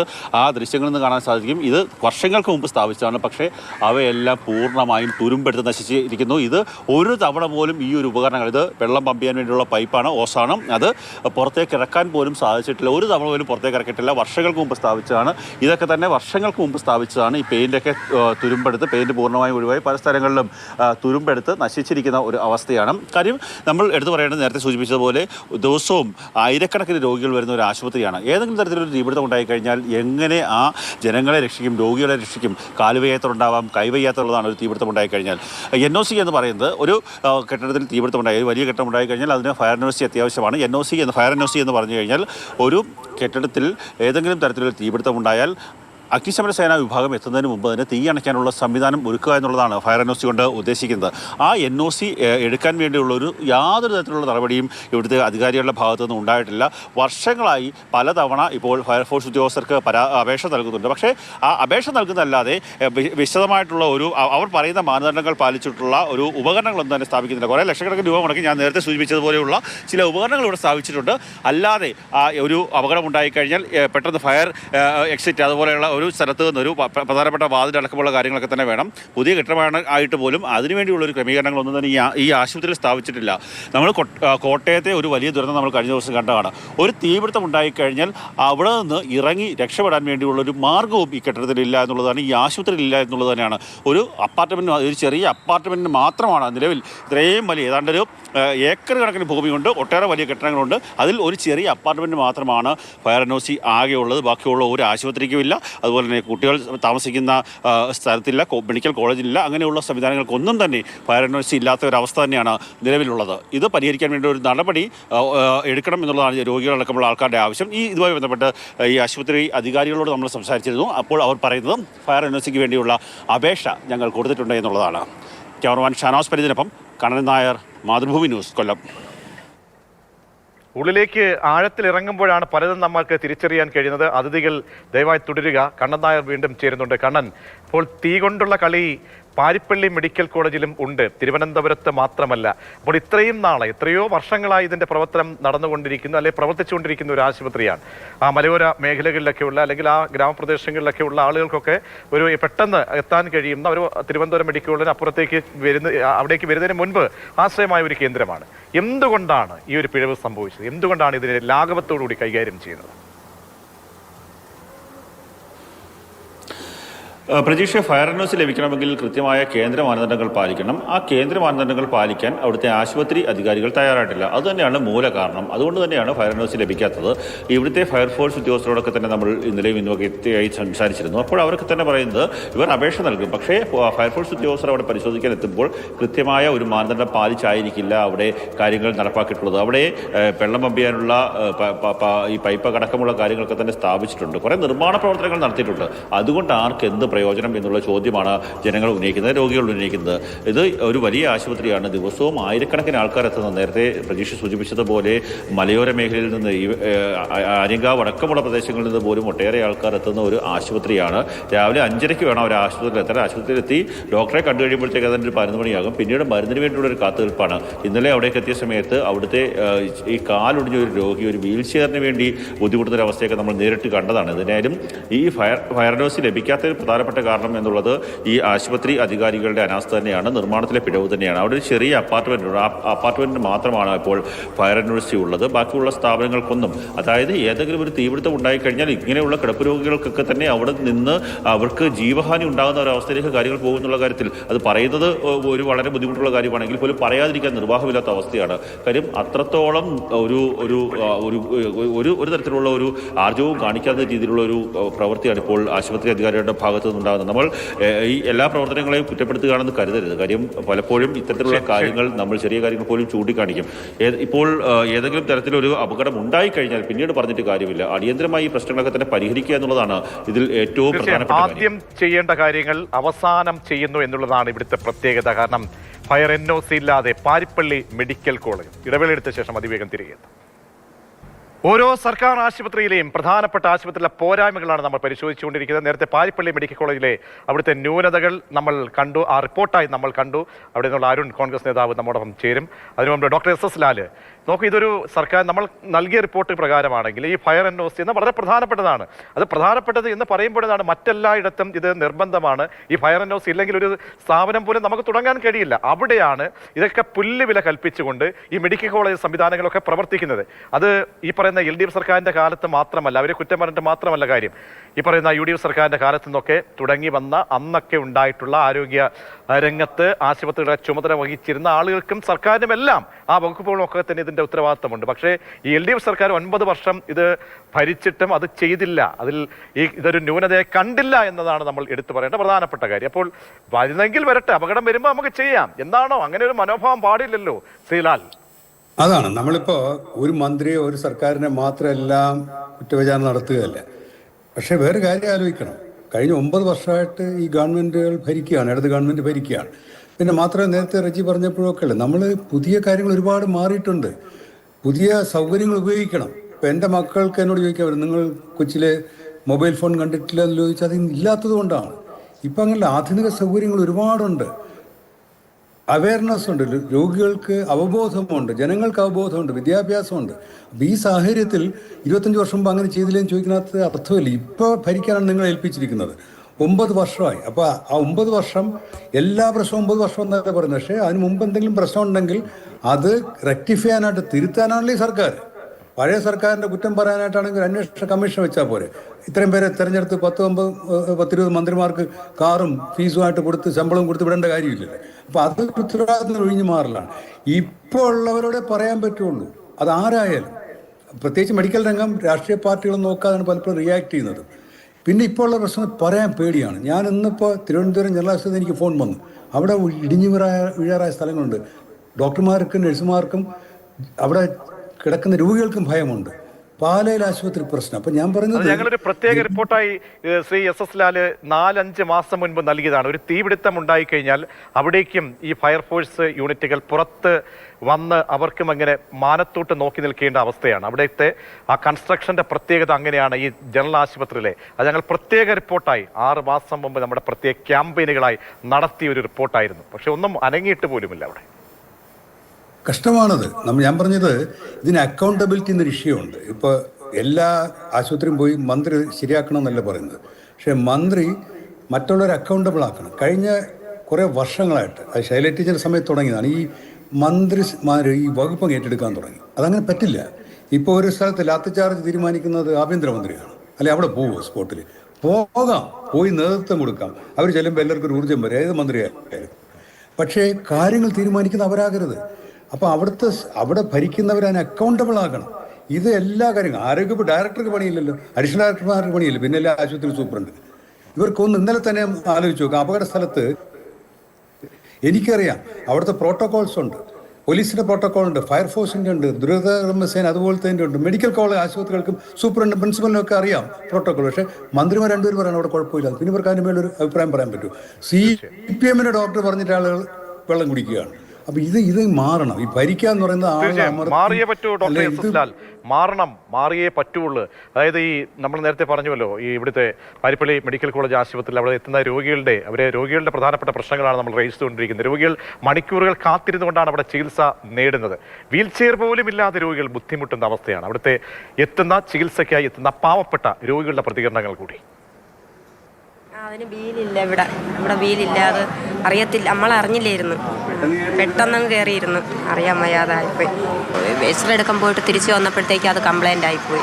അവിടെ കംപ്ലൈൻ്റ് ആയി ഇരുന്നത് നമ്മൾ അറിഞ്ഞില്ലായിരുന്നു. അപ്പോൾ ആ പകുതിക്ക് വന്നപ്പോഴാണ് അത് വരാൻ പറ്റാതായത്. പിന്നെ വേറെ വീൽ ചെയർ എടുത്തുകൊണ്ട് വന്നാണ് അതിൽ വന്നത്. രാവിലെ വന്നതാണ് തിപ്പാണ് ഇത് ഡോക്ടറെ കണ്ടത്. ഗുളിക കിട്ടാൻ കുറേ താമസം ഉണ്ടാവും. എത്ര മണിക്ക് വന്നേ? രാവിലെ ഒരു 7-8 മണി വന്നത്. ഇപ്പം മണി 2 മണിയായി. 7 മണിക്ക് വന്ന ആളാ. നീ മരുന്നിന് വേണ്ടിയിട്ട് 2 മണിക്ക് വെയിറ്റ് ചെയ്യണം. കൊല്ലത്ത് നിന്നും അരുൺ കൂടി നമ്മോടൊപ്പം ചേരുന്നുണ്ട്. അരുൺ, നേരത്തെ കണ്ണനായർ തയ്യാറാക്കിയ റിപ്പോർട്ടിലും അവിടുത്തെ ഗുരുതരമായിട്ടുള്ള അവസ്ഥകൾ, പിഴവുകൾ, ശോച്യാവസ്ഥയൊക്കെ തന്നെ ചൂണ്ടിക്കാട്ടി. ഇപ്പോൾ രോഗികൾ തന്നെ പറയാണ് അവർക്ക് കാത്തിരിക്കേണ്ടി വരുന്ന അവസ്ഥയാണ്. ഒരുപാട് ആളുകൾ പാരിപ്പള്ളി മെഡിക്കൽ കോളേജിനെ സംബന്ധിച്ചോളം അറിയാം, അവിടുത്തെ വലിയൊരു ഭൂപ്രദേശമാണ്. അവിടെയുള്ള പാവങ്ങളുടെ ഒരു ആശാ കേന്ദ്രമാണ്. അവിടെ ഉണ്ടാകുന്ന രോഗികൾ അനുഭവിക്കുന്ന ബുദ്ധിമുട്ടുകൾ പ്രധാനപ്പെട്ടത് എണ്ണിപ്പറയാം. വളരെ ദയനീയമായ ഒരു സാഹചര്യമാണ് പാരിപ്പള്ളി മെഡിക്കൽ കോളേജിലുള്ളത്. വളരെ നേരത്തെ പറഞ്ഞതുപോലെ വളരെ സാധാരണക്കാരായിട്ടുള്ള കശുവണ്ടി തൊഴിലാളികൾ, കയർ തൊഴിലാളികൾ, അങ്ങനെയൊക്കെ ഉള്ളവരാണ് പാരിപ്പള്ളി മെഡിക്കൽ കോളേജിനെ ആശ്രയിക്കുന്നത്. അവർ തന്നെ അവർക്ക് നേരിട്ട ദുരനുഭവങ്ങളെക്കുറിച്ച് ഇപ്പോൾ പങ്കുവച്ചത് ഞാനും കേട്ടു. 33 ഏക്കർ സ്ഥലമുണ്ട്. വളരെ വലിയ അടിസ്ഥാന സൗകര്യങ്ങൾ നിർമ്മിക്കുവാൻ സാധിക്കുന്ന എല്ലാ സാഹചര്യങ്ങളും അവിടെയുണ്ട്. പക്ഷെ അവിടുത്തെ ഇപ്പോഴത്തെ അവസ്ഥ, നേരത്തെ മാതൃഭൂമി റിപ്പോർട്ട് ചെയ്തതുപോലെ ഫയർ NOC പോലും എടുക്കാത്ത തരത്തിലേക്കുള്ള അനാസ്ഥയുമായി അവിടുത്തെ അധികാരികൾ മുമ്പോട്ട് പോകുമ്പോൾ, ഒരാപത്ത് വരുമ്പോൾ ആ സമയത്ത് കുറച്ച് കണ്ണുനീർ പൊഴിച്ചിട്ടോ ആ സമയത്ത് രക്തസമ്മർദ്ദം കൂടിയിട്ട് ആശുപത്രിയിൽ അഡ്മിറ്റ് ആയതുകൊണ്ടോ ഒരു കാര്യവുമില്ല. അത് വരാതെ സൂക്ഷിക്കുക എന്നുള്ളതാണ് ഏറ്റവും പ്രധാന കാരണം. നേരത്തെ ഒരു രോഗി പറഞ്ഞത് വളരെ പ്രധാനപ്പെട്ട ഒരു ഇഷ്യൂ ആണ്. അവർ വന്നു കയറുമ്പോൾ അവിടെ ആ സാഹചര്യങ്ങളില്ലാത്തൊരവസ്ഥ, 7 മണിക്ക് വരുന്നവർ വൈകുന്നേരം 4 മണി വരെ ഡോക്ടറെ കാത്തു നിൽക്കേണ്ട അവസ്ഥ, മരുന്ന് ലഭ്യമാകാത്ത അവസ്ഥ, ഇതെല്ലാം പാരിപ്പള്ളി മെഡിക്കൽ കോളേജിലെ അവസ്ഥയാണ്. ഒരു രോഗി അഡ്മിറ്റ് ആയാൽ അവിടെ പലതും ചോർന്നൊലിക്കുന്ന ചില ഭാഗങ്ങൾ അവിടെ ഉണ്ട്. പലതരത്തിലും കെട്ടിട സൗകര്യങ്ങളിൽ പല തരത്തിലുള്ള അപര്യാപ്തങ്ങളുണ്ട്. എല്ലാ സാഹചര്യങ്ങളും അവിടെ ഒരുക്കേണ്ട ഒരു സംവിധാനം അതിനെ കണ്ടില്ലെന്ന് നടിക്കുന്നത് വളരെ തെറ്റായിട്ടുള്ള കാര്യമാണ്. എന്താണ് ആരോഗ്യ വകുപ്പിന് പണി എന്ന് കേരള ജനത ഇപ്പോൾ ചോദിക്കുകയാണ്. വളരെ വലിയ കെട്ടിടങ്ങൾ 480 കോടി രൂപ ചെലവഴിച്ചുള്ള അടിസ്ഥാന സൗകര്യങ്ങൾ ഉണ്ടാക്കി വെച്ചിട്ട് ഇത്രയും വലിയ സൗകര്യങ്ങളും ഇത്രയും വലിയ ഫണ്ടും ചെലവാക്കിയിട്ട് പ്രധാനപ്പെട്ട ദൃശ്യമാണ് ഇപ്പോൾ കാണുന്നത്. കാരണം ഞെട്ടിപ്പിക്കുന്ന ദൃശ്യമാണ്. നോക്കൂ, രോഗിയുടെ ഒരു അവസ്ഥയാണ്, അങ്ങനത്തെ അവസ്ഥയാണ്. രോഗികൾ ഒന്തി കാലിൽ ഒന്തുന്ന അവസ്ഥയാണ്. നോക്കൂ, രോഗികളെ പിടിച്ചു കൊണ്ടുപോകണം. അവിടെ വീൽ ചെയർ ഇല്ല. വീൽ ചെയർ കിട്ടിയില്ലേ?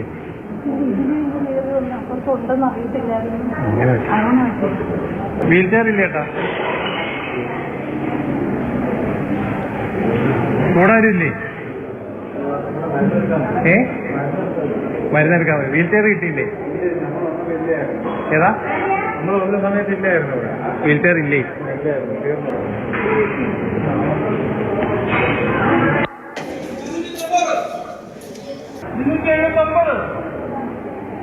ഏത് നമ്പറിലാണ് വിളിച്ചത്?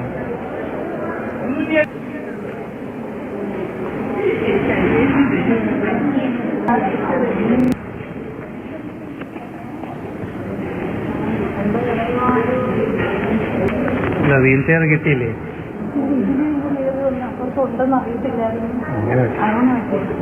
വീൽ ചെയർ ഇല്ല ചേട്ടാ.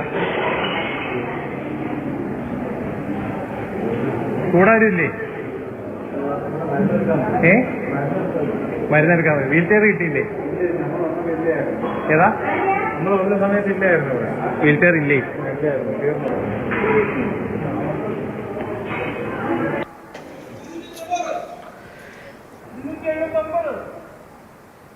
അപ്പോൾ പറച്ചിലെല്ലാം അങ്ങ് ഗംഭീരമാണ്, എല്ലാം ഓക്കെയാണ്, കാണിക്കുന്നതൊക്കെ തന്നെ ഒറ്റപ്പെട്ട സംഭവമാണ്, കരിവാരിത്തേക്കലാണ്. പക്ഷേ ജനം ചിന്തിക്കട്ടെ, ഈ പാവപ്പെട്ട ആളുകൾ, മധ്യവയസ്കർ, വയോധികർ, അമ്മമാർ, കാലിനൊക്കെ തന്നെ പരിക്കേറ്റ ആളുകളൊക്കെ ഒന്തി നടക്കുകയാണ്, ഒരു വീൽ ചെയർ പോലും ഇല്ലാതെ. അപ്പോൾ ഇതൊക്കെ നമുക്ക് പരിമിതമായ സാഹചര്യങ്ങൾ കൊണ്ടാണ് നമ്മളിത് ക്യാമറയിൽ ഒപ്പിയെടുക്കുന്നത്. കാരണം ഇവിടെയൊക്കെ വളരെ ബന്ധവസാണ്.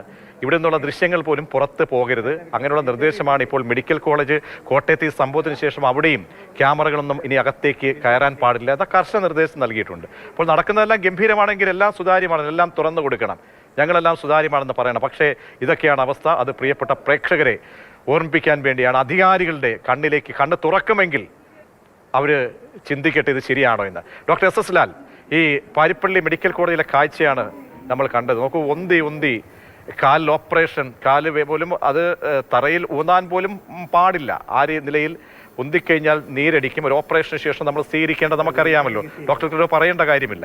എത്രത്തോളം കരുതൽ വേണമെന്ന്. എന്തൊരവസ്ഥയാണ് ഡോക്ടർ. വളരെ ദയനീയമാണ്. എനിക്ക് മനസ്സിന് വിഷമം തോന്നി. കാരണം ഞാൻ ഈ ഒരു അവസ്ഥയെ കൂടെ കടന്നു പോകണം. എനിക്ക് കാലിലൊരു പൊട്ടലുണ്ടായി. ഞാൻ സ്വകാര്യ ആശുപത്രിയിലാണ് പോയത്. പരിചയക്കാരായ ഡോക്ടർമാരൊക്കെയാണ്. എന്ത് കെയറാണ് കിട്ടിയെന്ന്. ഞാൻ ഇതുവരെ ഒരു വേദന അറിഞ്ഞിട്ട് ഇതാണ് ഞാൻ അപ്പോഴും ആശുപത്രിയിൽ വെച്ചും പറയുകയാണ്, ഇതൊരു തൊഴിലാളിക്കായിരുന്നെങ്കിൽ നമുക്ക് നമ്മുടെ കുടുംബങ്ങളിലൊക്കെ ഉണ്ട്, തൊഴിലാളികളൊക്കെ ഉണ്ട്, പാവപ്പെട്ടവരുണ്ട്. ഒരാൾക്ക് പറ്റിയെങ്കിൽ ഇപ്പോഴും ജനറൽ ആശുപത്രിയിൽ വല്ല ഒരു വാർഡിൻ്റെ സൈഡിൽ കിടക്കുകയായിരുന്നേനെ, എക്സ്റേ പോലും നല്ല എടുക്കാൻ പറ്റാവുന്നേനെ, ജീവിതകാലം മുഴുവൻ മുടന്തിയേനെ. അപ്പോൾ നമുക്ക് ശമ്പളമുള്ളവർക്ക്, ജോലിയുള്ളവർക്ക്, അല്ലെങ്കിൽ സ്വാധീനമുള്ളവർക്ക്, അല്ലെങ്കിൽ മുൻ മുഖ്യമന്ത്രി ശ്രീ അച്യുതാനന്ദന് കിട്ടുന്ന സൗകര്യങ്ങൾ ഈ നാട്ടിലെ BPL വിഭാഗത്തിൽ വരുന്ന ഏറ്റവും താഴെയുള്ളവരുടെ കിട്ടുമ്പോഴാണ് ഇത് കേരള മോഡൽ വമ്പൻ മോഡലാകുന്നു, 1ാം നമ്പറാകുന്നത്. അല്ലാതെ സൗകര്യമുള്ളവനും പൈസക്കാരനും ചികിത്സ കിട്ടുകയും പാവപ്പെട്ടവനും ഇതുപോലെ മുടന്തിയും ഒരു വീൽ ചെയർ ഇല്ലാതെ മെഡിക്കൽ കോളേജ് നടത്തുന്നത് പരാജയമാണ്, സമ്പൂർണ്ണ പരാജയമാണ്. പാവപ്പെട്ട മനുഷ്യരോട് നമുക്ക് ദയ കാണിക്കാനും പറ്റില്ല, മനസ്സുകൊണ്ട് വിഷമിക്കാനും പറ്റുള്ളൂ. ക്രൂരമാണ്. തീർച്ചയായും എന്നിട്ട് 1ാം നമ്പർ എന്ന് പറയുകയും ചെയ്യും. തീർച്ചയായും വളരെ നന്ദി doctor SS Lal. Doctor SS ലാലിനും ഒക്കെ, അല്ലെങ്കിൽ നിങ്ങൾക്കൊക്കെ ഈ പറയുന്ന ആശുപത്രികളിൽ, മുന്തിയ ആശുപത്രിയിലൊക്കെ അദ്ദേഹത്തിനെ സംബന്ധിച്ചോളം അദ്ദേഹം ഒരു ആരോഗ്യ പ്രവർത്തകനാണ്, നല്ല വരുമാനമുള്ള ആളാണ്. അവർക്കൊക്കെ മുഖ്യമന്ത്രിക്ക് നമ്മുടെ അമേരിക്കയിലേക്ക് പോകാം, അവിടെ വിദഗ്ധ ചികിത്സയ്ക്കൊക്കെ പോകാം, മന്ത്രിമാർക്ക് പോകാം. പക്ഷേ ഈ പാവങ്ങൾ കണ്ടില്ലേ, ആ ദൃശ്യങ്ങൾ പ്രിയപ്പെട്ട പ്രേക്ഷകർ കണ്ടില്ലേ, എന്തൊരവസ്ഥയാണ്. അപ്പോൾ നിങ്ങൾക്കെല്ലാം, ഈ കേൾക്കുന്ന ആളുകൾക്കെല്ലാം വ്യക്തിപരമായ അനുഭവങ്ങൾ എല്ലാവർക്കും പറയാനുണ്ടാകും. ശ്രീ റെജി ലൂക്കോസ്, ഇതാണോ അങ്ങനെയെങ്കിൽ നമ്പർ 1 കേരള മോഡൽ എന്ന് പറയുന്നത്? അപ്പോൾ ഈ അടച്ചിട്ട് ക്യാമറ അകത്തേക്ക് കയറാനോ അല്ലെങ്കിൽ പറയുന്ന ആളുകളെ വളഞ്ഞിട്ട് ആക്രമിക്കുക, അവരിനി ശബ്ദിക്കരുത്, ഹാരിസിനെ പോലെയുള്ളവർ എന്നൊക്കെ പറയാൻ ഒരുപാട് കാര്യങ്ങളുണ്ട്, പരിഹരിക്കപ്പെടാൻ ഒരു കാര്യങ്ങളുണ്ട്. അപ്പോൾ പറയുന്നവരാണോ കുറ്റക്കാർ ശ്രീ റെജി ലൂക്കോസ്? അങ്ങനെ ഒരു വേർഷനും ഞങ്ങളുടെ ഭാഗത്തുണ്ടായിട്ടില്ല. തെറ്റുകൾ ചൂണ്ടിക്കാണിക്കും. ഇപ്പൊ അമൃതേലപ്പറമ്പിലും കണ്ണന്തായാലും കൊണ്ടുവന്ന ആ റിപ്പോർട്ട് എന്നെ അത്ഭുതപ്പെടുത്തി. കാരണം ട്രിവാൻഡ്രം മെഡിക്കൽ കോളേജിൽ ഫയർ അന്വേഷണം ഇല്ല, പാരിപ്പള്ളി മെഡിക്കൽ കോളേജിൽ ഫയർ അന്വേഷണം ഇല്ല എന്ന് പറയുന്നത് ഒരു ഇൻവെസ്റ്റിഗേഷൻ ജേർണലിസ്റ്റ് തന്നെ. അത് ഞാൻ അവരെ അപ്രീഷിയേറ്റ് ചെയ്തു. അത് സർക്കാർ അടിയന്തരമായിട്ട് പരിഹരിക്കുമെന്നാണ് നമ്മൾ പ്രതീക്ഷിക്കുന്നത്. പക്ഷെ നിങ്ങളുടെ മറുപടിയായിട്ട് ഒരൊറ്റ കാര്യങ്ങൾ പറഞ്ഞിട്ട് അവസരിക്കാം. തൊടുപുഴ താലൂക്ക് ആശുപത്രി, ജില്ലാ ആശുപത്രി ഇടുക്കി, കഴിഞ്ഞ ശനിയാഴ്ച ഉച്ചയ്ക്ക് 2 മണിക്ക് ലിഫ്റ്റ് കംപ്ലൈന്റ് ആയി. കഴിഞ്ഞ തിങ്കളാഴ്ച, അതായത് ഡേ ആഫ്റ്റർ ടുമാറോ, തിങ്കളാഴ്ച, ഞായറാഴ്ച ലീവായിട്ട് പോലും തിങ്കളാഴ്ച 12 മണിക്ക് ആ ലിഫ്റ്റ് മെയിൻറ്റെയിൻ ചെയ്ത് രോഗികൾ ഉപയോഗിച്ചു തുടങ്ങിയപ്പോൾ ബുധനാഴ്ച ചില മാധ്യമങ്ങൾ പുറത്തുവിട്ട് റിപ്പോർട്ട് അറിയോ, തൊടുപുഴ താലൂക്ക് ആശുപത്രി ലിഫ്റ്റ് കഴിഞ്ഞ 4 ദിവസമായിട്ട് അപകടത്തിൽ 6 നിലയുടെ കെട്ടിടത്തിൽ നിന്ന് അപകടകരമായി രോഗികളെ കൊണ്ട് താഴ്ത്തി വരുന്നു, ജനം വിഷയത്തിൽ പ്രശ്നത്തിൽ എന്ന് പറഞ്ഞ് വാർത്ത കൊടുത്തു. അപ്പൊ ഇങ്ങനെ വാർത്ത കൊടുക്കുന്ന ആരെ സഹായിക്കാൻ വേണ്ടിയിട്ടാണ്? ഞാനത് നേരിട്ട് അവിടെ വിളിച്ച് സംസാരിച്ച കാര്യം പറയുന്നത്. വേണമെങ്കിൽ തൊടുപുഴ റിപ്പോർട്ടർ വിളിച്ച് അന്വേഷിക്കാൻ പറയൂ. ഇങ്ങനെയൊക്കെ വാർത്ത ചോദിച്ച് കേരളത്തിലെ നല്ല രീതിയിൽ പ്രവർത്തിക്കുന്ന ഹോസ്പിറ്റലുകളെ തകർക്കാൻ ശ്രമിക്കുന്ന ആർക്ക് വേണ്ടിയാണെന്നുകൊണ്ട് നിങ്ങളോട് ചിന്തിക്കണം. തെറ്റുകൾ ചൂണ്ടിക്കാണിച്ചത് അംഗീകരിക്കും, ഒരു സംശയമില്ല കാര്യത്തിൽ. ഇപ്പൊ കോട്ടയം മെഡിക്കൽ കോളേജ് ഇന്ന് രാവിലെ മുതൽ അവിടെ രോഗികൾക്ക് പ്രവേശനമില്ലാതെ ആംബുലൻസിനെ പോലും ബ്ലോക്ക് ചെയ്തുകൊണ്ട് അവിടെ യൂത്ത് കോൺഗ്രസ് തേർവാഴ്ച നടത്തിക്കൊണ്ടിരിക്കുക. നിങ്ങൾ അതിനെതിരെ ഒരു വാർത്ത കൊടുത്തു, നിങ്ങൾ ആ സ്ക്രീൻ കൊടുത്തു. പക്ഷേ അവിടുത്തെ രോഗികൾ അതിലേക്ക് ഒരു സാഹചര്യം ഉണ്ടാക്കിയത് ആരാണ് ശ്രീ റെജി ലൂക്കോസ്? അങ്ങനെ ഒരു സാഹചര്യം ഉണ്ടാക്കിയത് ആരാണ്? അവർ വന്നു കയറിയതല്ലോ, അതിന് സാഹചര്യം ഉണ്ടാകുമല്ലോ. ആ സാഹചര്യം ഉണ്ടായിട്ട് പ്രതിഷേധിച്ചില്ലെങ്കിൽ ആ യൂത്ത് കോൺഗ്രസ് ഈ നാടിന് ചേർന്നതല്ല. യൂത്ത് കോൺഗ്രസ് ആദ്യം ചെയ്യേണ്ടത് മുണ്ടക്കൈ ചൂരവരയിൽ നിന്ന് ജനങ്ങളുടെ ദയനീയ അവസ്ഥയിൽ ദുരന്തത്തിൽ അത് വേറെ വിഷയം, അത് തിരിച്ചു കൊടുക്കട്ടെ. അത് തിരിച്ചു കൊടുക്കാത്ത ആ വിഷയം നമ്മൾ ചർച്ച ചെയ്തു. ആ വിഷയം ചർച്ച ചെയ്തതാണ്. ആ വിഷയത്തിൽ ഉണ്ടായിട്ടുള്ള വിഷയങ്ങളെയൊക്കെ തന്നെ നമ്മൾ ഉയർത്തി പരാമർശിക്കുകയും ഗൗരവമായി വിമർശിക്കുകയും ചെയ്ത മറ്റൊരു വിഷയമാണ്. നമുക്ക് ഈ കോണ്ടസ്റ്റിൽ നിന്ന് കഴിഞ്ഞാൽ ഞാനൊരു കാര്യം ശ്രീ റെജി ലൂക്കോസ് ഒറ്റ കാര്യം ചോദിച്ചൂടെ? ഇന്ന് ഇപ്പോൾ ഈ ബിന്ദുവിന്റെ വീട്ടിലേക്ക് ഒന്ന് പോകാമായിരുന്നില്ലേ ഏതെങ്കിലും ഒരു മന്ത്രിമാർക്ക്? ഇത്രയും മന്ത്രിമാരുണ്ടല്ലോ, ജില്ലയിൽ നിന്നൊരു മന്ത്രിയുണ്ട്, ഒന്ന് പോകാമായിരുന്നില്ല. അപ്പോൾ അങ്ങേയറ്റം അങ്ങ് അവഗണിക്കുകയാണോ, അതല്ല ഈ ജനരോഷത്തെ ഭയക്കുകയാണോ നിങ്ങൾ? തെറ്റായ വാർത്തയാണ്. ഞാൻ കോട്ടയംകാരനാണ്, ഞാൻ ആ വീട്ടിൽ പോയിട്ട് വന്നതാണ്. ബഹുമാനപ്പെട്ട മന്ത്രി VN വാസവൻ ഇന്നലെ മുതൽ അവരെല്ലാം ഹോസ്പിറ്റലാണ്. ആ കുടുംബനാഥനുമായിട്ട് ബന്ധപ്പെട്ട കാര്യങ്ങളെല്ലാം മരണാനന്തര ചടങ്ങിൽ പങ്കെടുക്കാൻ ആരെങ്കിലും ഉണ്ടായിരുന്നോ? മുഖ്യമന്ത്രി ഇന്നലെ ആ ആശുപത്രിയിൽ അപ്രതീക്ഷിതമായി സസ്പെൻസ് ഇട്ട് വന്നിട്ട് ആ കുടുംബനാഥനെ ഒന്ന് വിളിച്ച് എന്താണ് സംഭവിച്ചതെന്ന് നല്ല 2 വാക്കെങ്കിലും പറയാനുള്ള സന്മനസ്, മനുഷ്യപ്പറ്റ് തോന്നാതെ പോകുന്നത് എന്തുകൊണ്ടാണ് ശ്രീ റെജി ലൂക്കോസ്? ഇതാണ് ഞാൻ പറഞ്ഞത്. നിങ്ങൾ ഈ രീതിയിൽ വക്രീകരിച്ച് ജനങ്ങളെ തിരിക്കാൻ ശ്രമിക്കണ്ട. ബഹുമാനപ്പെട്ട വാസവൻ രാവിലെ ഞങ്ങൾ പറഞ്ഞതല്ല, ആ കുടുംബനാഥൻ പറഞ്ഞതാണ്, ഞങ്ങൾ പറഞ്ഞതല്ല. ശുശ്രുതൻ എന്ന ആ കുടുംബനാഥന്റെ വേദനയാണ്. അല്ല ഞങ്ങള് ഇത് തന്നെ പറയണം താങ്കൾ എന്ന് പറഞ്ഞ് മൈക്ക് വെച്ച് കൊടുത്തതല്ല. ആ കുടുംബനാഥൻ ഇങ്ങോട്ട് പറയുകയാണ്. പിന്നെ ഇന്നിപ്പോൾ എന്താണ്, മന്ത്രിമാരാരും വന്നില്ല എന്ന് അവരുടെ ബന്ധുക്കൾ പറയുകയാണ്. ആ കുടുംബനാഥൻ ഇന്നലത്തെ കാര്യമാണ് പറഞ്ഞത്. ഇന്നലെ മുതൽ തന്നെ അവരെ ബന്ധപ്പെടുന്നുണ്ട്. ഇന്ന് ആ ബന്ധപ്പെടലല്ലോ, ബാക്കി എല്ലായിടത്തും മുൻഗണനയൊക്കെ വെച്ചുകൊണ്ട് പോകാൻ സമയമൊക്കെ തിരക്കുള്ള സമയത്തും കണ്ടെത്തുന്ന ആളുകളല്ലേ പാവപ്പെട്ട കുടുംബത്തിൽ ആ അമ്മയുടെയും കുഞ്ഞിൻ്റെയും കണ്ണുനീർ കണ്ടപ്പോൾ ഇവിടെ നിൽക്കുന്ന തിരുവനന്തപുരത്ത് നിൽക്കുന്ന ഞങ്ങളുടെയും ഈ കണ്ടുകൊണ്ടിരിക്കുന്ന മനുഷ്യരുടെയൊക്കെ തന്നെ ഹൃദയം ഇങ്ങനെ പിടച്ചിലായിരുന്നു. അവരൊക്കെ കൺപീലികൾ നനയുന്നുണ്ടായിരുന്നു. പക്ഷേ ആ ഒരു മനുഷ്യപ്പറ്റ് ഉണ്ടായില്ലല്ലോ എന്ന് ആരെങ്കിലും സംശയിച്ചു കഴിഞ്ഞാൽ തെറ്റ് പറയാൻ പറ്റുമോ ശ്രീ റെജി ലൂക്കോസ്? അതൊക്കെ നിങ്ങൾ ചാർത്തി കൊടുക്കുന്ന വിശേഷങ്ങൾ. നിങ്ങൾ തലയിൽപ്പറമ്പ് നേരിട്ട് പോയിരുന്നോ പ്രജേഷ്? പോയിരുന്നു? അവിടെ തടിച്ചുകൂടി ജനങ്ങള് കോൺഗ്രസ്സുകാർ മാത്രമാണോ? എന്തൊക്കെയാ നിങ്ങൾ ഈ പറയുന്നത്? വി എൻ വാസൻ എന്ന് പറഞ്ഞ മന്ത്രി മുഴുവൻ കാര്യങ്ങൾ ഏറ്റെടുത്തോട് ചെയ്ത പ്രവർത്തനങ്ങളെ നിങ്ങൾ തമസ്കരിക്കരുത്. ആ ജില്ലയിൽ അങ്ങ് വലിയ ദൂരമില്ല മന്ത്രിക്കൊന്ന് പോകാമായിരുന്നില്ലേ? ആ മരണാനന്തര ചടങ്ങിലൊന്ന് പങ്കെടുക്കാമായിരുന്നില്ലേ? മരണാനന്തര ചടങ്ങ് എന്ന് പറയുമ്പോൾ ഒരു മനുഷ്യൻ, ഒരു പൗരൻ, ഒരു സ്റ്റേറ്റിന്റെ കുറ്റകരമായ അനാസ്ഥ മൂലം കൊല്ലപ്പെട്ട് മരണപ്പെട്ട് രക്തസാക്ഷിയായി ഇരയായി നിൽക്കുന്ന സ്ഥലത്ത് പോയി ഒരു മന്ത്രിക്കൊന്ന് പോകാമായിരുന്നു. നിങ്ങളാരും CPM പ്രവർത്തകരെ, CPM നേതാക്കന്മാരെ മനുഷ്യത്വം പഠിപ്പിക്കേണ്ട. കേരളത്തിൽ മനുഷ്യത്വപരമായി പെരുമാറുന്ന ഒന്നാമത്തെ രാഷ്ട്രീയ സംഘടന CPM, അതുപോലെ തന്നെ DYFI. കേരളത്തിലെ സർക്കാർ ആശുപത്രികളിൽ എല്ലാ ദിവസവും പാവങ്ങൾക്ക് പൊതുച്ചോറ് കൊടുക്കുന്ന പ്രസ്ഥാനമാണ് CPM DYFI. നിങ്ങൾ ഒരു കാര്യം പറയാം, ഇറക്കി ട്രോളുകൾ ഒരുപാട് ആയതാണ്. ഞാൻ ആ DYFIക്കാർ ചെയ്യുന്ന നല്ല ആ ഒരു ശൈലിയെ അംഗീകരിക്കുന്ന ആളാണ്. അത് വീണ്ടും പറഞ്ഞ് ചിന്ത പറഞ്ഞതുപോലെ തന്നെ അനവസരത്തിൽ അത് വീണ്ടും പറഞ്ഞ് അത് ട്രോള് റെജി ലൂക്കോസ് കൂടി ഏറ്റുവാങ്ങരുത്. കാരണം ഒരാൾ മരിച്ച് ആ ചിത ഇപ്പോഴും കെട്ടടങ്ങിയിട്ടില്ല, കത്തിക്കൊണ്ടേയിരിക്കുകയാണ്. നമ്മൾ സ്പെസിഫൈ ആയി പോയിന്റ് ഔട്ട് ചെയ്യുന്ന ആ പോയിന്റുകളിലെ ന്യൂനതകൾ ഉണ്ടെങ്കിൽ അത് ഞങ്ങൾ തിരുത്താം, അത് ഞങ്ങൾ സന്മനസ്സാണ്, ഞങ്ങൾ അതിനെ അഡ്മിറ്റ് ചെയ്യുന്നു എന്ന് പറയാൻ ഈ നിമിഷം വരെ ഈ ആരോഗ്യമന്ത്രി ശ്രമിച്ചിട്ടില്ല. ഇത് തുറന്നു കാട്ടി ആദ്യമേ തന്നെ ഇതിലെ ന്യൂനത തുറന്നു പറഞ്ഞ ഹാരിസിനെ കണ്ണുരുട്ടി ആ പാവപ്പെട്ട ആ വ്യക്തിയുടെ, ആ മനുഷ്യന്റെ കസേര തെറിക്കുമോ എന്ന് മാത്രമേ ഇനി അറിയാനുള്ളൂ. ഞാൻ മടങ്ങിയെത്താം. ശ്രീ അരുൺ, ഈ പാരിപ്പള്ളി മെഡിക്കൽ കോളേജിലെ ദുരവസ്ഥയാണ് നമ്മൾ റിപ്പോർട്ട് ചെയ്യുക. ഇനി അവിടെ കണ്ണുള്ള ആരെങ്കിലും ഉണ്ടെങ്കിൽ, അവിടെ ഒരുപാട് ഉദ്യോഗസ്ഥ വൃന്ദങ്ങളൊക്കെ ഉണ്ടല്ലോ, അവർക്ക് ചൂണ്ടിക്കാണിക്കണം. അവരുടെ പണി ഹാരിസിന്റെ ഒരു 1/4% ഒരു മനുഷ്യപ്പറ്റ് കാണിച്ചു കഴിഞ്ഞാൽ ഇതാണ് അവസ്ഥ. അല്ലെങ്കിൽ ഇത് എഴുതാൻ ധൈര്യപ്പെടണം, അല്ലെങ്കിൽ ഉദ്യോഗസ്ഥർക്ക് വിളിച്ച് കാട്ടണം. ഇങ്ങനെയൊക്കെയാണ് അവസ്ഥ. പലരിലും മൊബൈലുണ്ടല്ലോ, ഉദ്യോഗസ്ഥയിലും മൊബൈലുണ്ടല്ലോ. ഇതൊക്കെ എടുത്തൊന്ന് കാണിക്കണം ആരോഗ്യമന്ത്രിയുടെ ബഹുമാനായ പ്രൈവറ്റ് സെക്രട്ടറിയൊക്കെ സംവിധാനങ്ങളൊക്കെ ഒന്ന് കാണിക്കണം.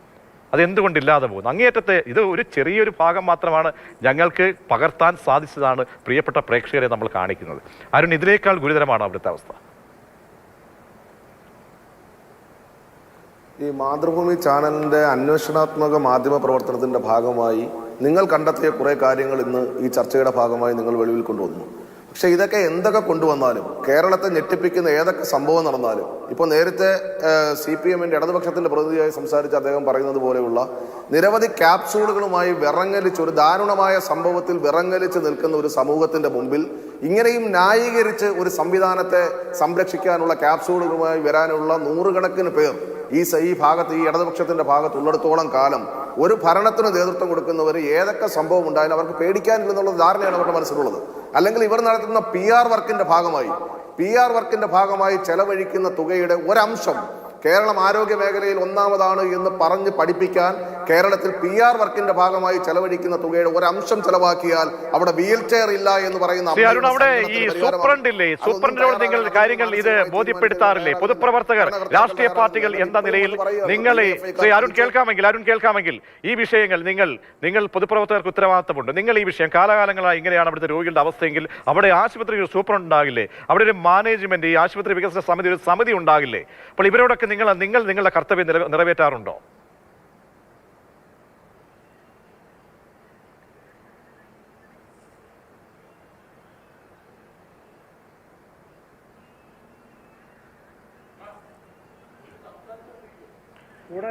ശ്രീ അരുണിലേക്ക് വരാം. കാരണം ഈ അവസ്ഥ തീർച്ചയായും പരിഹരിക്കപ്പെടേണ്ടതാണ്. അതുകൊണ്ടാണ് ഓരോ ആശുപത്രികളും ഞങ്ങൾ പോയിന്റ് ചെയ്ത്, കാരണം ഒരുപാട് ആശുപത്രികളുണ്ട്, കാരണം മെഡിക്കൽ കോളേജുകൾ ഒരുപാടുണ്ട്, താലൂക്ക് ആശുപത്രികൾ ഒരുപാടുണ്ട്.